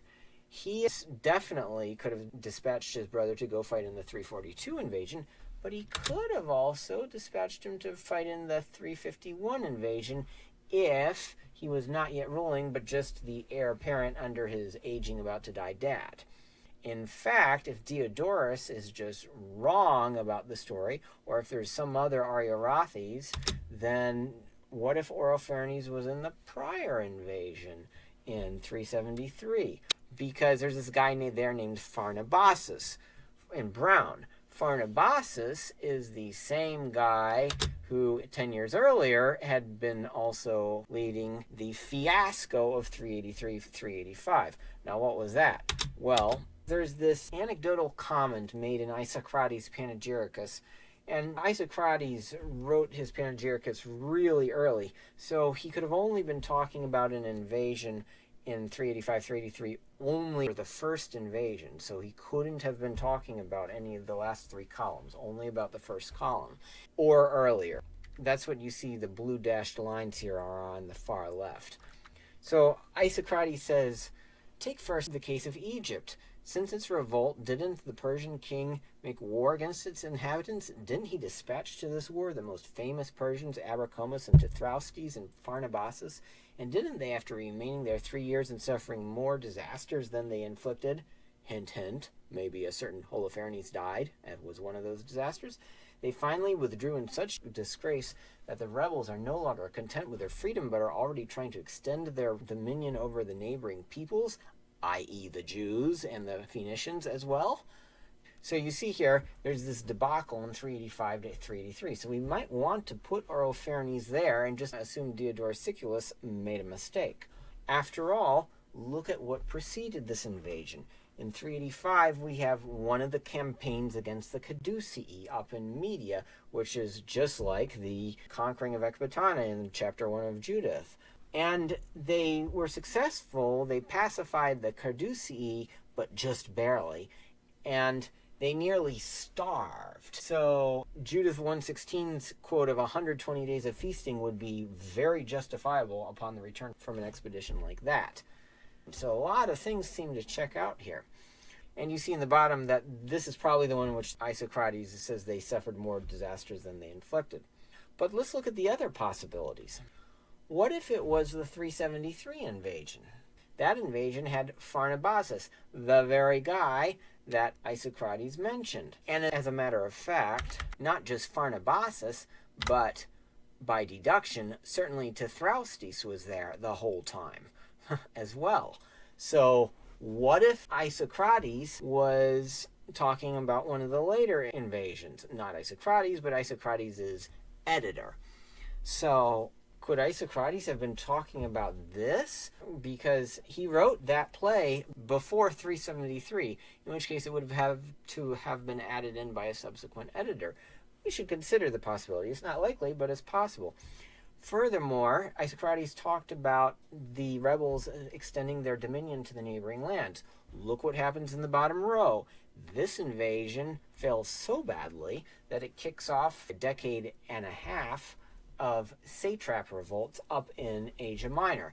What was happening? Oh, well, Egypt won, and Egypt sent its fleet after it won north to help its allies up in Cyprus, but maybe they helped out Asia Minor too. Who knows? In any case, the situation was tenuous enough that all these Persian satraps up in Asia Minor felt emboldened to start refusing the Persian emperor's commands. Additionally, we know that Egypt invaded Palestine and Phoenicia after this. So it would be logical that the Jews were allies with Egypt at this time. So that really leads to the next column, 351, because one of the guys who put down the great satraps' revolt was this guy named Artabazus II. Doesn't that sound like Arphaxad? And he himself decided to revolt in 356, which was kind of like the last round of the Great Satraps Revolt. And who put down his rebellion but Thrastus? Now, the rebel Artabazus II went racing off to Philip of Macedon across the sea, so that was the end of that. But this kind of empowered Thrastus again to probably go invade Egypt with the freed up army that was no longer needed to counter the last 15 years of revolting satraps. And who would this army logically be composed of? Obviously the Asia Minor levies, people from places like Cappadocia and Phrygia, where we saw good old Holofernes' name is from. So doesn't that set the stage for a possible 351 date for Judith? What else happened? Another expedition against the Caducei.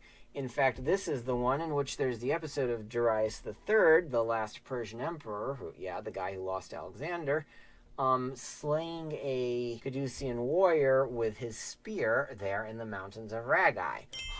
That sounds familiar, doesn't it? But let's bring Artabazus back into the mix. What if he was actually killed and didn't go racing off to Philip of Macedon, but an imposter pretender did who wanted to profit off of his illustrious name?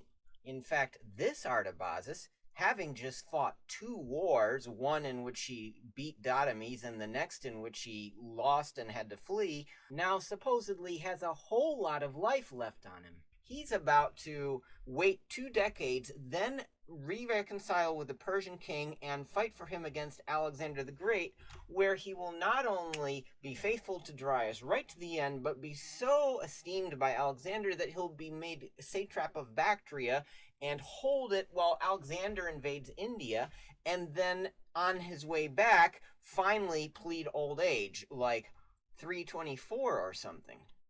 So is it possible that these were actually 2 lives, not 1, and the first life ended precipitously, as the book of Judith says, when Artabazus was being aided by the Caduceans in his rebellion against the Persians? Because these Caduceans are notorious mercenaries. They not only fought against the Persians continuously, but then they appear fighting for Persia in the Battle of Gaugamela in 331 against Alexander. So if he were speared in the mountains of Ragai, as the book of Judith says, that could just be a colloquialism for him having been speared in the mountains owned by the people whose capital was Ragai, i.e. the Medes.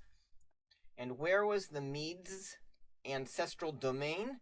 Not just Media proper, but at least half, as shown in the purple here, or even all of Asia Minor. That's why we hear negotiators in the Greco-Persian Wars negotiating against the Greeks on behalf of not Persia, but Media. Yeah, Persia was the overlord, but who do you think the soldiers were? Obviously Medians, specifically, perhaps, Caduceans.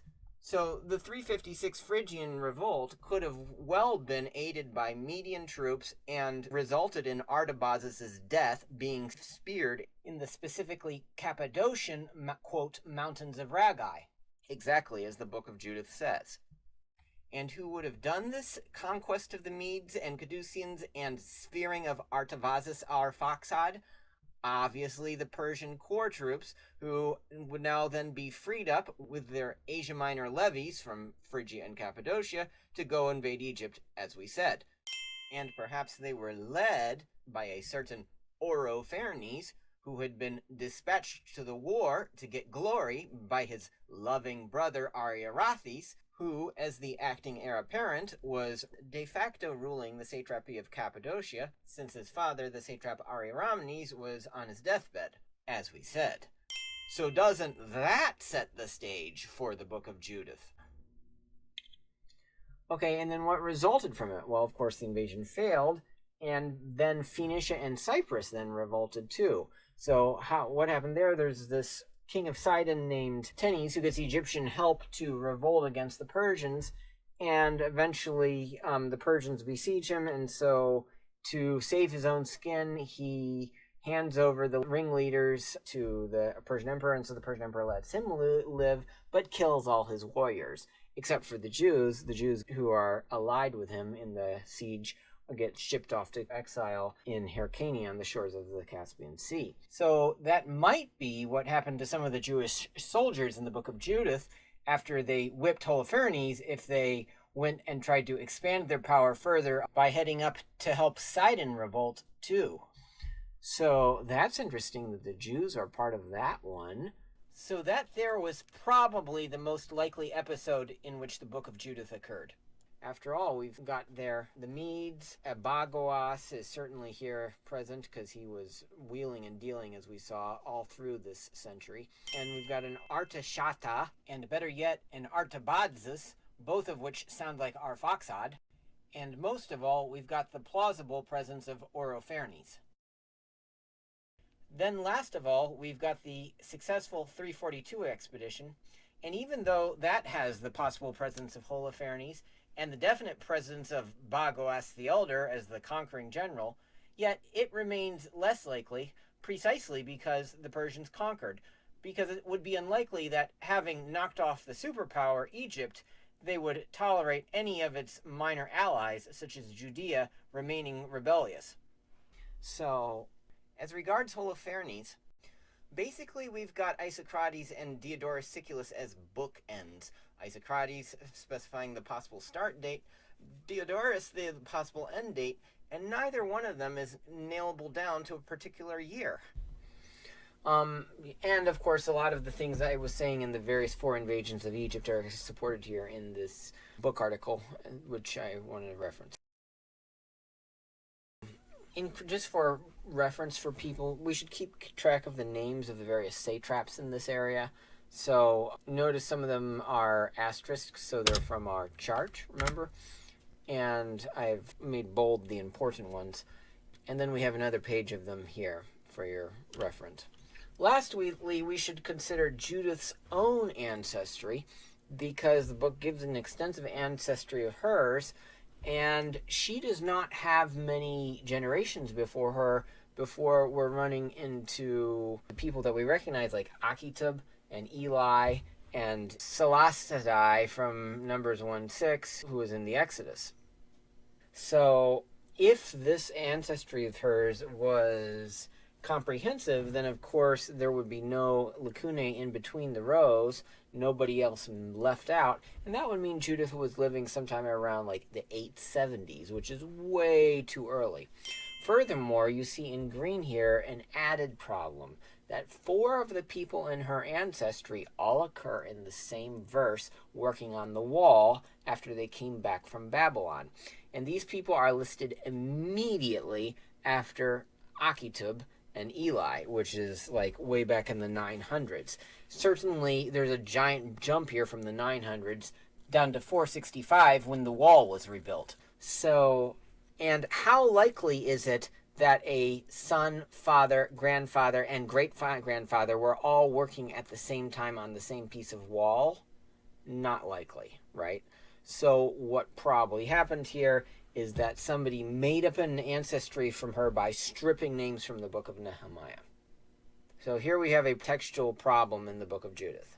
It doesn't mean all this is wrong. It's, of course, very possible that there are many other lines in this that are left out, and that her pedigree was just recording the famous people, not all the intermediary links, which is one possible explanation also, incidentally, for why the Old Testament lists so many people who lived like 800 and 900 years. Not because they lived that long, but merely because the pedigree was just leaving out the unimportant people in between. So basically, we have a major break there from the 900s to 500. So at this point, you've seen the likelihoods, you've seen the various characters that could be involved. So now I'm going to propose 3 possible scenarios for when the book of Judith could have occurred, identifying each character and event as their actual historical analog. And we're going to go from most to least likely. So the most likely possibility was that the book occurred in 351 BC, and I'm going to call this the Orophernes Scenario for the famous guy Orophernes that we saw. So this would mean that the geopolitical context was the invasion of Egypt by the Persians. to put down primarily Egypt, but also secondarily their allies of Mediterranean coastal polities, who were rebelling as allies of the contemporaneous rebel satrap of Armenia, then Mysia, whom we mentioned earlier, Orontes I. And we should also mention an even better candidate, contemporaneous nearby, Artabazus II of Phrygia, better because his name sounds like Arphaxad. So either of these could have been the preceding campaign that Nebuchadnezzar wanted troops from Judea for. So this date was probably 351, but could have been either of the earlier invasions at 373 or 83, though those are less likely. Holofernes was probably Orophernes of Cappadocia, whom we saw, the favored brother of the then Persian satrap Ariarathes I. However, the two older dates would require Holofernes to be either of Pharnabazus, that's kind of a stretch, with the holo prefix just added by the Jews, signifying all, or all glory, or some other earlier unknown Orophernes, which is possible but less likely. Nebuchadnezzar was probably Persian Emperor Artaxerxes III Ochus. This name could have been a reference to his official title, King of Babylon, or a slur to make him sound awful, or code language to just cover it up so that the Persians don't get antagonized by this story being spread around Judea. And Nebuchadnezzar's call for troops from the seacoast to help him conquer Arphaxad of Media probably in real life had something to do with Artaxerxes' 358 demand to all Western satrapies to disband their troops. Perhaps he didn't just want the troops disbanded, but also sent to himself down in Susa, and just wasn't going to pay their wages unless they really arrived. And that would reflect the Book of Judith's request for aid from those areas. The conquest of that Arphaxad, king of the Medes, would have been then the second recorded, not second only, but because there were many more, but the second and final recorded expedition against the Caduceans in the 350s. Arphaxad was probably a minor ruler of the Caduceans. However, the anecdote about Nebuchadnezzar slaying him with hunting spears could instead be a jumbling up of the famous tale of Darius III, the very man who lost Alexander the Great, first spearing an enemy soldier and then starting his rise to power from the fame of that. So if that were a case, then the Book of Judith would have gotten the Arphaxad reversed as the speared rather than the spearer. Holofernes' punitive expedition ravaging Put and Lud, well, that was probably Persia's punitive campaign led by three of its satraps, so a big army, perhaps even led by Orophernes, brother of the satrap of Cappadocia that we saw, against the 358 to 350 revolt of Artabazus II, which, as we mentioned, expanded from Hellespontine Phrygia into the rest of Asia Minor, and then beat many Persian armies until it inexplicably ended with Artabazus suddenly fleeing off to Macedonia and no cause given.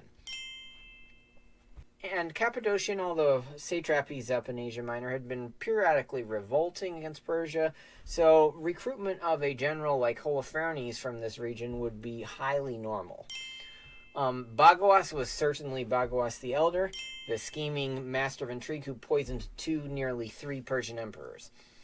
Holofernes' death was probably covered up by the chronically lying Persian Empire, as we saw, and instead a propaganda cover story was fabricated about him supposedly returning home with honors and only then dying, which is what got transmitted down to Diodorus Siculus 3 centuries later. Bagoas' primary concern not for Holofernes nor for military success, but instead about disgrace to the house of Nebuchadnezzar, further supports the likelihood to manufacture such a cover-up.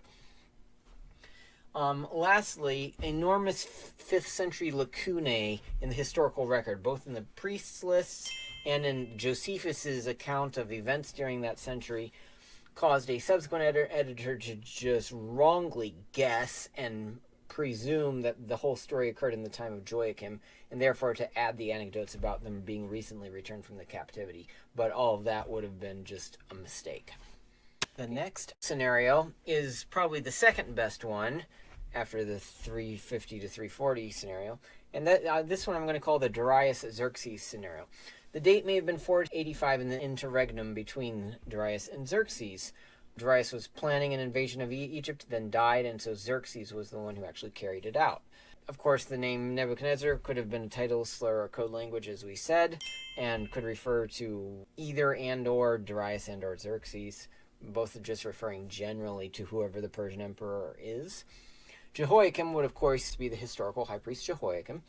The geopolitical context would be the 486 to 4 revolt of Egypt against Persia, which Judah was accompanying or maybe even solely constituting. That is, if Judah was considered part of Egypt at that time, maybe it could be the Jews were the only ones who revolted, which would be weird considering they had just come back from the captivity and would come back from the captivity 2 more times after that in 479 and 465.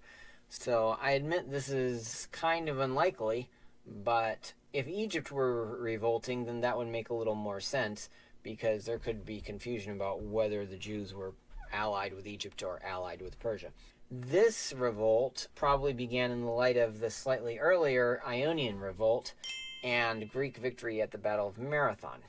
If this were the case, then Holofernes would either be Artaphernes, this guy, a satrap of Lydia, who crushed the Ionian revolt and then just disappeared from history, or Pharandates, a satrap of Egypt during the revolt, who is mysteriously gone by the end of the revolt, so this guy.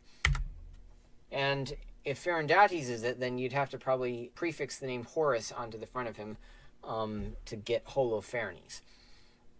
Or it could have been his brother, Oibares II, that guy, because Oibares is really close to the name Holofernes, and this guy is mysteriously gone by 479 when his satrapy gets occupied by a new guy, Artabazus.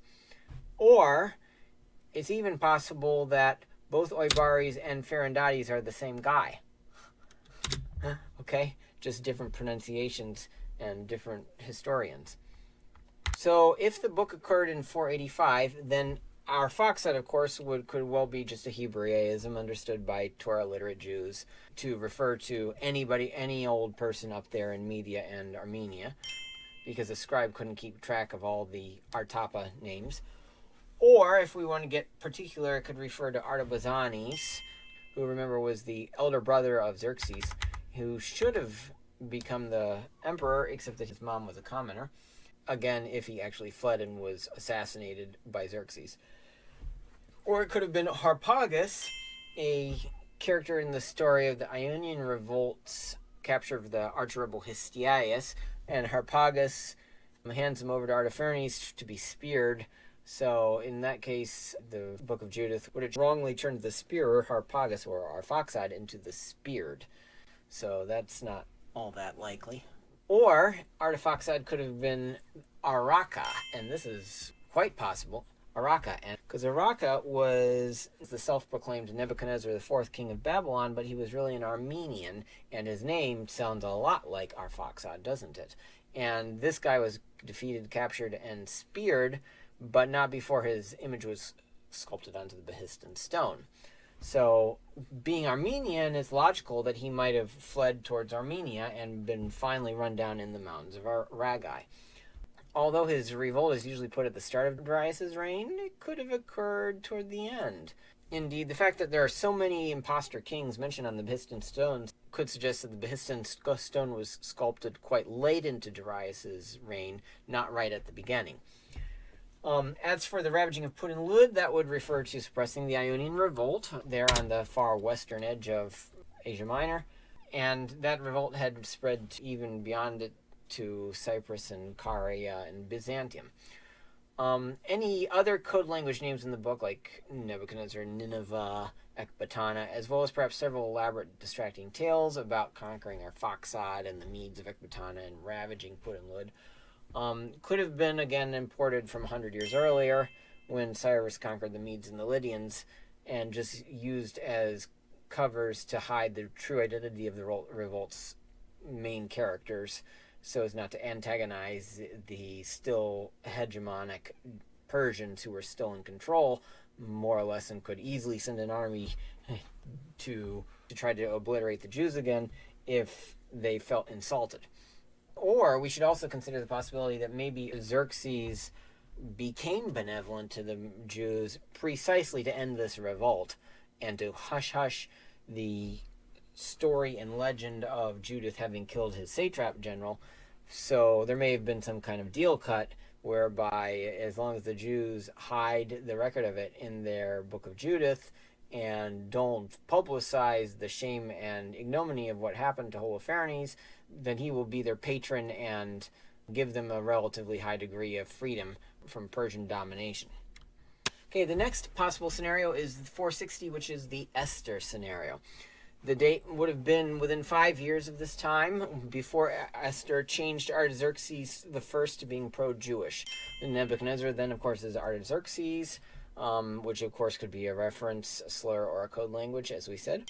The use of all the fake names, Nebuchadnezzar, Arphaxad, would then be an attempt to not antagonize Artaxerxes and the Persians in general, who are still ruling, and also maybe to try to hide the true identity of Judith by replacing her real name, whatever it was, with just a title that meant the Jewish. Joiakim would be the high priest Joiakim, so that would be correct. The geopolitical context would have been the 460 to 454 Egyptian revolt of Pharaoh Inaris II against Artaxerxes, something which Judah might have either participated in or been at least perceived as participating in and gotten invaded, therefore. The ravaging of Put and Lud may have occurred at the same time that the relief force of Persian troops went up into Asia Minor to prepare, and spent 4 whopping years there preparing, training their new recruits, and building their fleet. So they could have been doing a lot of damage up there in Asia Minor while they were, quote-unquote, preparing. Artaxerxes may have come to hate the Jews as a result of Judith's victory, thus causing Naaman's persecution and the Jewish Annus Horribilis, where they thought they were all going to be wiped out, but which was stopped fortuitously by Esther's marriage to Artaxerxes. It's unlikely, but perhaps possible, that the mention of the names of the elders of Behtulia, Chabris, and Charmis might be ripped straight out of the historical record from the name of the then Egyptian ally, Admiral Charatimides, a Greek guy, an Athenian, who helped the Egyptians in successfully repelling the Persian invasion. So then, if that were the case, the surnames son of Gathoniel and son of Melchiel would have been just made up by a later editor to try to make it seem more Jewish. Bagoas would have been an as yet unknown eunuch. We don't know of any Bagoses from that time, or Bagoas, but there are so many Bagoases throughout history that that's not a stretch by any means. Holofernes was probably then either Artabanus, who, remember from our chart, he's that guy there who was supposed to become emperor, who, according to some stories, may have killed both Crown Prince Darius and Xerxes, then propped up Artaxerxes I on the throne, if Artaxerxes liked him and he was rewarded by Artaxerxes. Or it could be Artabazus, one of the two guys who crushed the 464-54 Egyptian revolt of Inaris II, who was a Phrygian satrap and crushed that revolt, and then began the Pharnakid dynasty of Phrygian satraps. I realize Artabazus doesn't sound a whole lot like Holofernes, so that's a stretch, admittedly. Or it could have been an unnamed new Pharnakid crown prince, i.e. some son or grandson of Pharnabazus, shamefully scrubbed from Persian history after being killed by Judith, and he would have probably been named either a form of Oibares or Orophernes. As for Arphaxad, who would that be? Well, that might just be a Hebraism, understood only by Torah-literate Jews, by a bewildered scribe who couldn't keep track of all the royal Persian names beginning Artapa, as you see them all here. But if we want to identify someone in particular, it might refer to Artabanus, that guy above in purple, who may have assassinated Darius-Xerxes.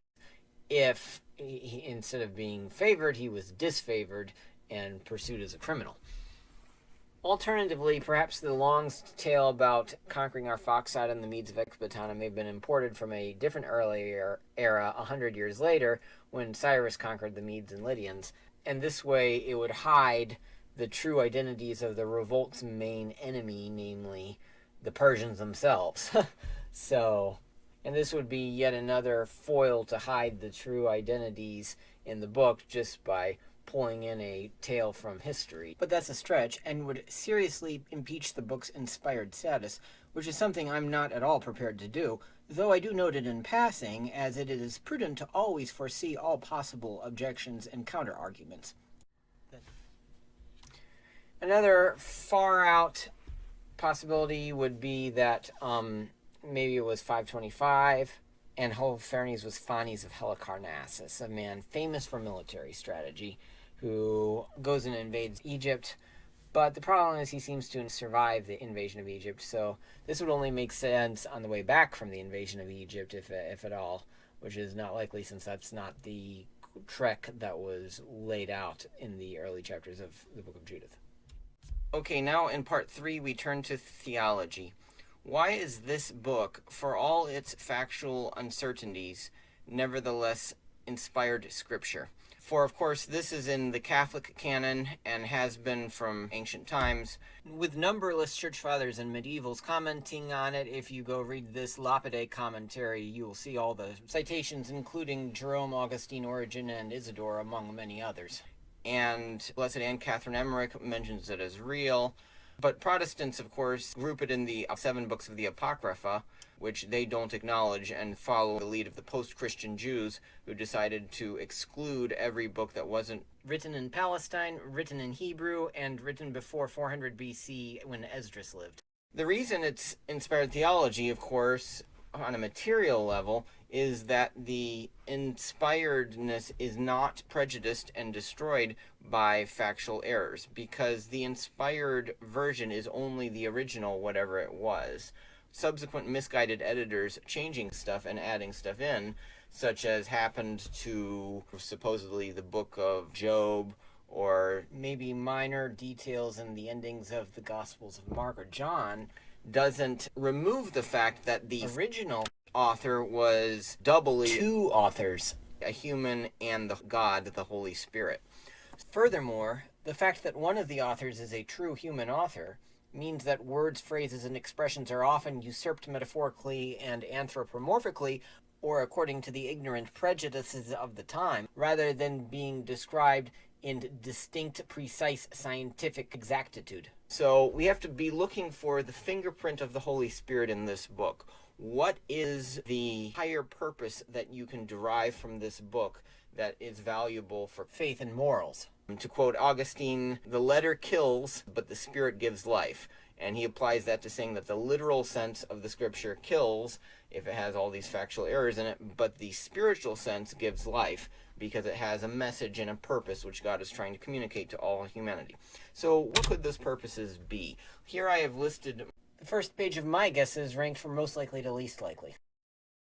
So the first possible reason I just missed, but it was brought up by Lapide, which is to be a theological type of Mary and her Magnificat especially, because in chapter 16 there's a canticle sung by Judith in the great tradition of canticles sung by women like Deborah, Hannah, and Miriam, or even by men such as Moses, Solomon, and Zechariah. And so the inclusion of this canticle may be essential to the foreshadowing of Mary's coming in some way, such as if these 7 canticles constitute what's called a heptad.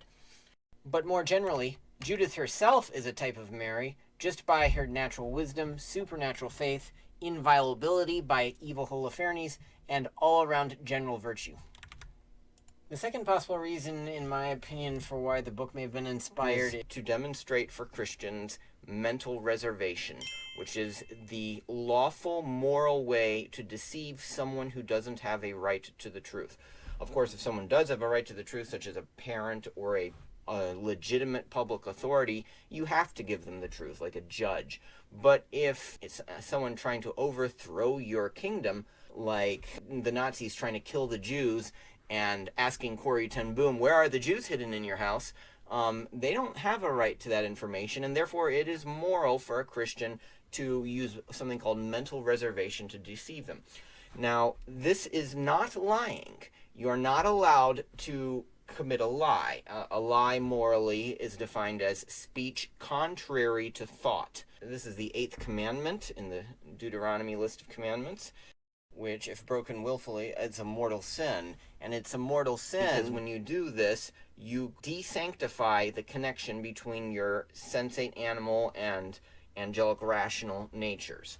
And that desanctification would prevent you from entering into heaven if you had done it willfully and knowingly, knowing that it was wrong. So, but mental reservation is cunning and under certain circumstances is perfectly legitimate and does not desanctify. So here we're going to see an excellent example in the book of Judith of mental reservation, arguably. We'll go heavily into this in the next 3 slides, but right now I'm just front-loading it and referencing it that this is probably the number 2 most important point of the book, and certainly the most important as regards morality. So basically Judith tells her whole plan to Holofernes in such a way that he thinks she is on his side, but she's really, look closely at her words, saying, I'm about to kill you, I'm about to kill you, I'm about to kill you. Next, the book has a wonderful message about not putting God to the test under trial, under persecution, under duress, under tribulation. So the citizens of Behtulia are literally thirsting to death, and they decide that they are going to put God to the test, that God has to act by a certain date, or we're going to hand over the city to Holofernes. And Judith utterly rebukes this as the wrong attitude to approach this. The right way, she says, is to hope that God will help you and just go ahead and act in a supernatural way. And then if God doesn't help you, you merely die, but God's integrity remains glorious. Whereas if you put God to the test, then potentially God can get convicted if he doesn't help you. Which, of course, would be totally backward for a creature like us to judge our Creator. So this is very instructive for end times when we will be under the final terrible persecution. Another possible reason for the book is that, just as we said, Judith was a type of Mary, so also Holofernes may be a theological type of the beast's final horn. The beast has 7 heads and 10 horns, and these 10 horns share power with the beast for 1 hour right at the end of the world before Christ comes to kill the beast. So this horn is probably Gog of the land of Magog, the chief prince of Meshech and Tubal, basically the leader of the Russians at the end of the world. And as a Cappadocian, Holofernes is arguably a theological type of such a person. So if we read carefully the book of Judith, we might learn something about how the final battle throughout Judea will go down when the Jews someday return to Christ. Next is the final head of the beast. The beast, which is the resurgent Roman Empire at the end of the world, will have a golden image made of it by the false prophet. And so this final head will have a golden image made of him too. And we look back in the book of Daniel too, and there's Nebuchadnezzar making a golden image of himself in misguided accord of one of the dreams of Daniel, and asking the whole world to worship him.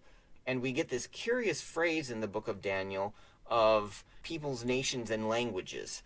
Now notice, the book of Judith here only uses tongues and tribes. Of course, tongues are languages, so you combine those and you have a group of 4. Tribes, peoples, languages, and nations. And that is the strange tetrad, which means group of 4, that occurs all throughout the book of Revelation in permutated orders, so that it's always in a different order. It's a very mysterious, strange mystery in the book of Revelation that those 4 are mentioned 7 times, so that's a heptad. If you know what that is, we'll go more into that in my video on the book of Revelation, which will come out in a couple of months. But that's a heptad, and there's some strange mystery trying to be communicated to us about that in those verses. I don't know what it is, but there's something definitely there, latent there, put there by the Holy Spirit. And if that's true, then the book of Judith here could be essential material for helping figure that out and understand that.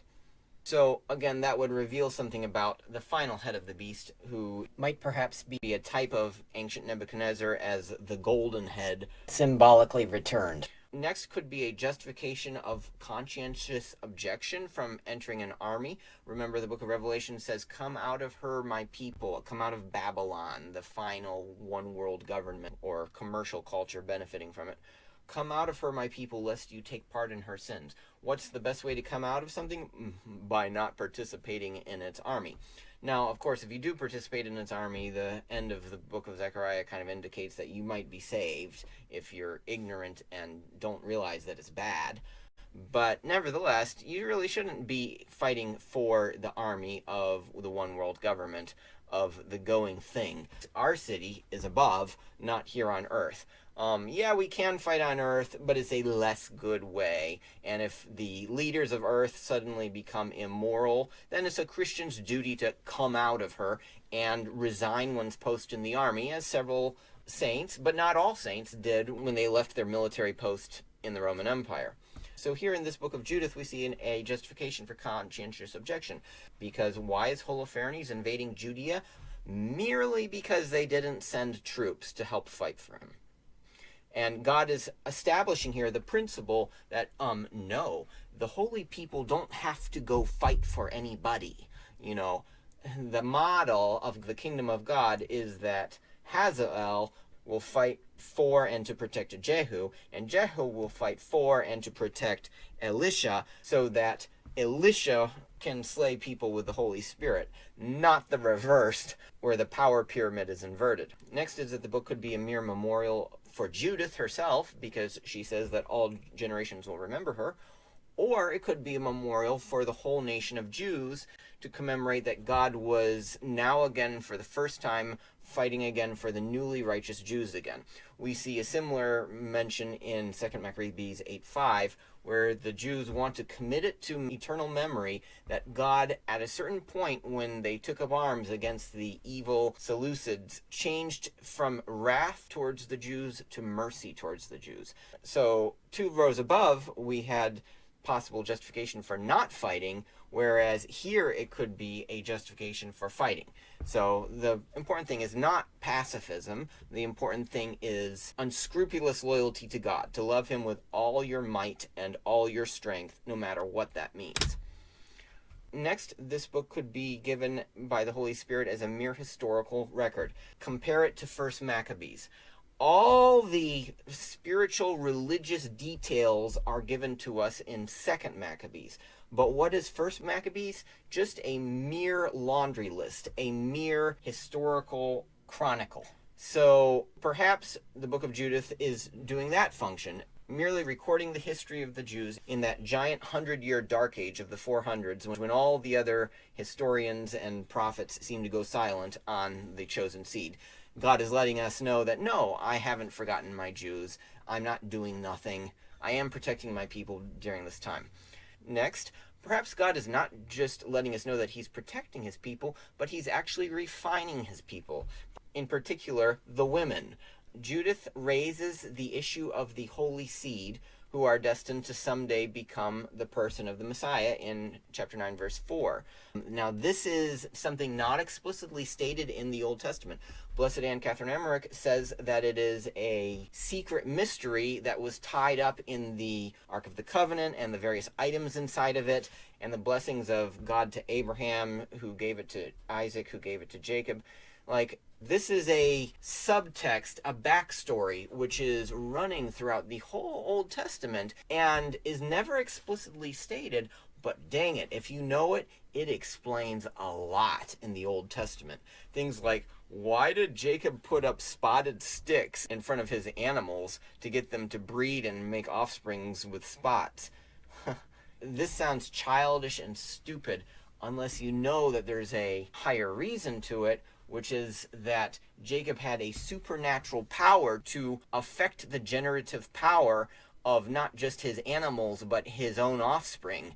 Because the whole point of the Old Testament, says Blessed Anne Catherine Emmerich, was to delay while the Jews, through God's divine guidance and supernatural inspiration, especially guided by their prophets like the Essenes towards the end, gradually purified their female line to the point that there would someday be immaculately conceived by Saints Joiakim and Anne a woman who would be perfectly free of the damage, the effects of original sin, particularly the effect called concupiscence. Because only when you could restore a perfect temple like that could God himself be willing to condescend and be born of such a person.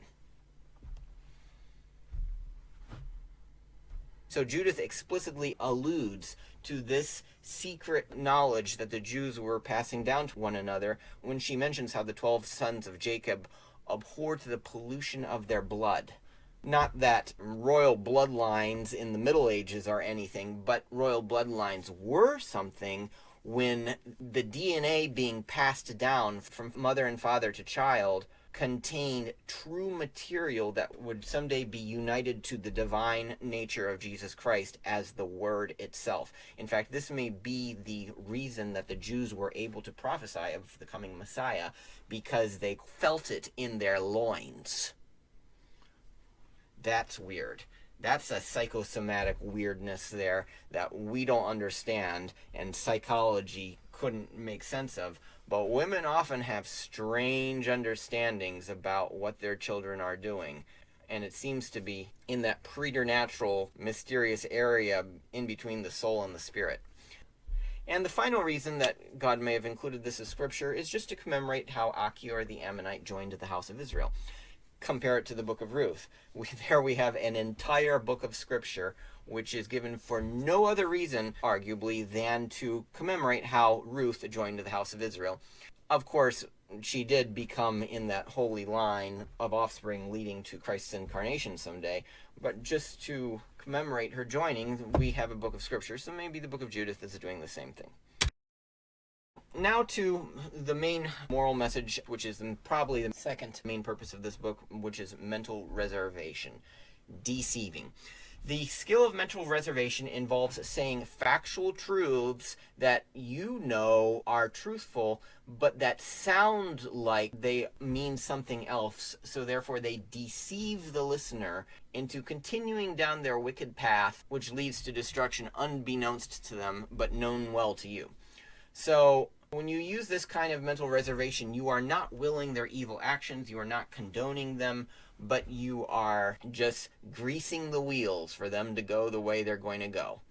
Like Christ did this when he said to Judas, what you're going to do quickly. I'm not willing you to do it, Judas, but what you're going to do, you probably should do quickly. Why would Christ say that?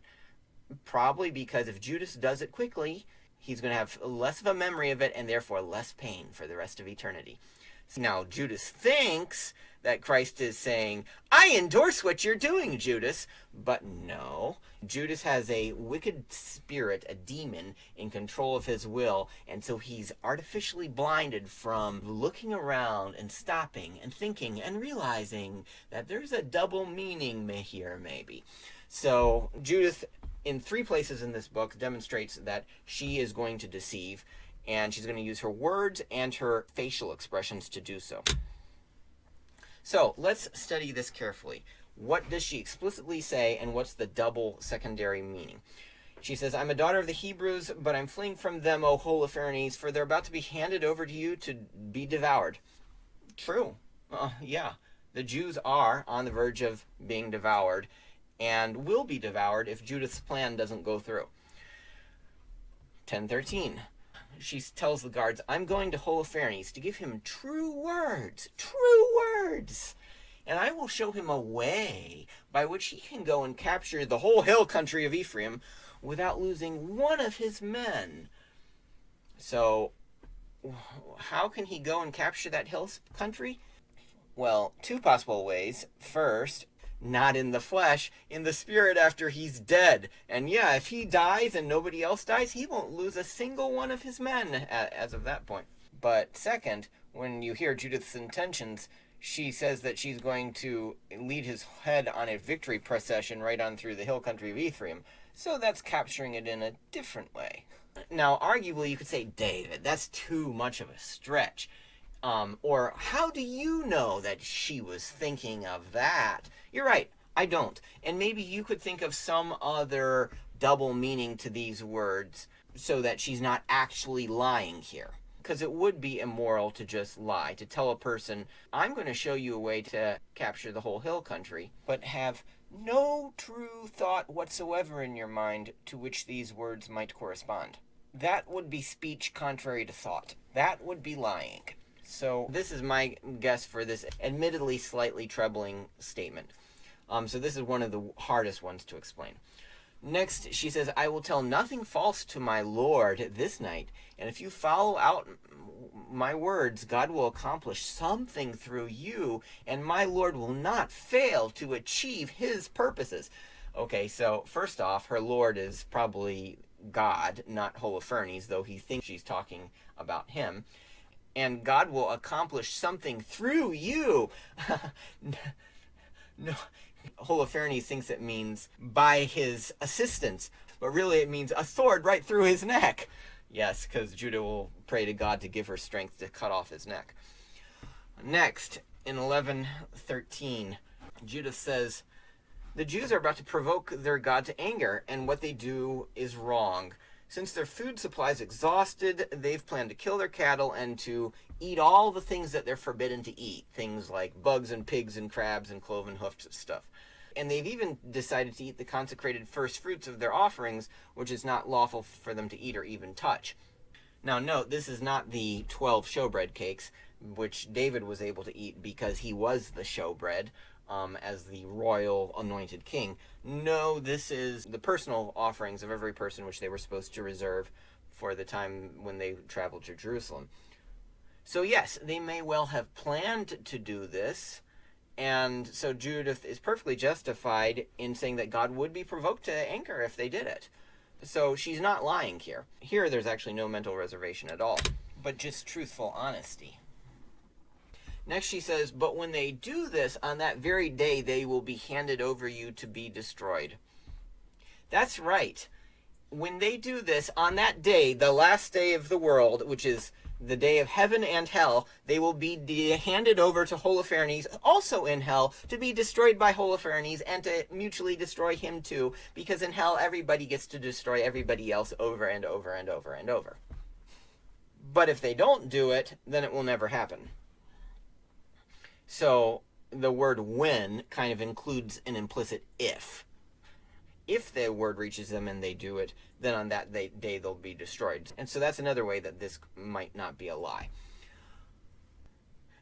And then last is the glorious statement, God has sent me to accomplish with you, Holofernes, things that will astonish the whole world.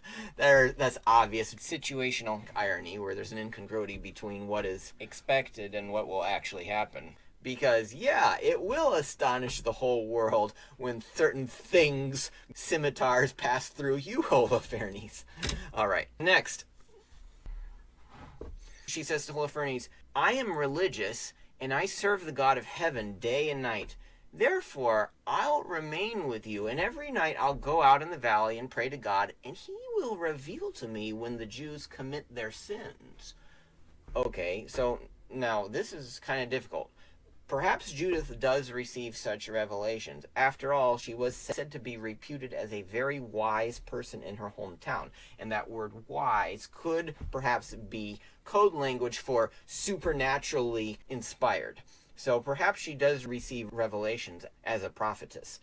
And furthermore, many Christians can attest that they have a little bit of prophecy themselves, and they kind of know when there are certain little unasked for signs. You shouldn't go looking for them, but sometimes they come to you letting you know when you shouldn't continue down a path because someone who was supposed to benefit from it has mortally sinned and there's no purpose in it anymore. So maybe she's referring to something like that. So this might be a totally true statement or a believed to be true statement, in which case it wouldn't be a lie. Speech contrary to thought would be lying. And she says, and coming back, I'll bring this news to you. But she doesn't say the news.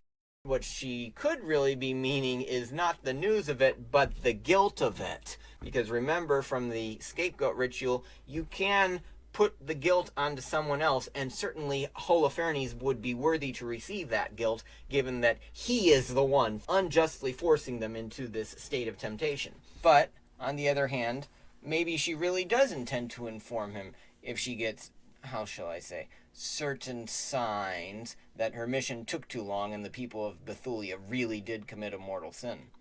Next she says, and then you shall go out with all your power, and not one of them will withstand you.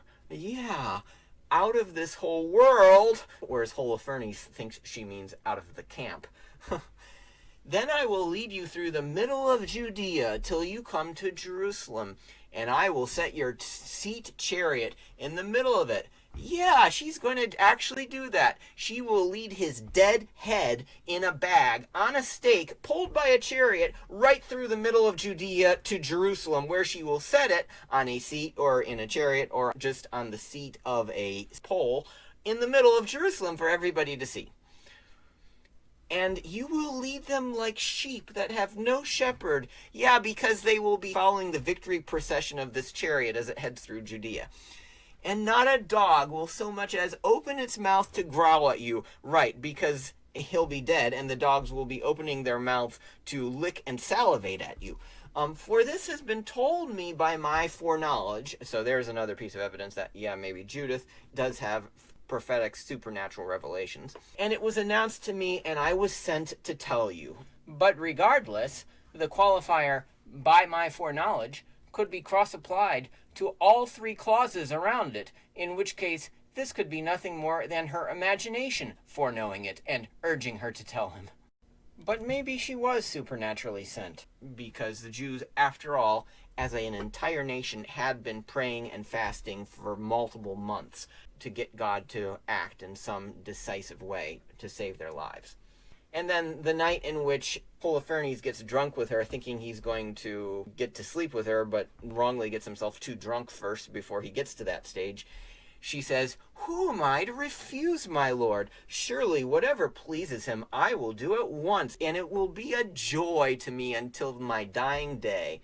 Yeah, regardless of whether by my lord she means Holofernes or God, what she does with him will be a joy, but not for the reason Holofernes thinks. Okay. The end.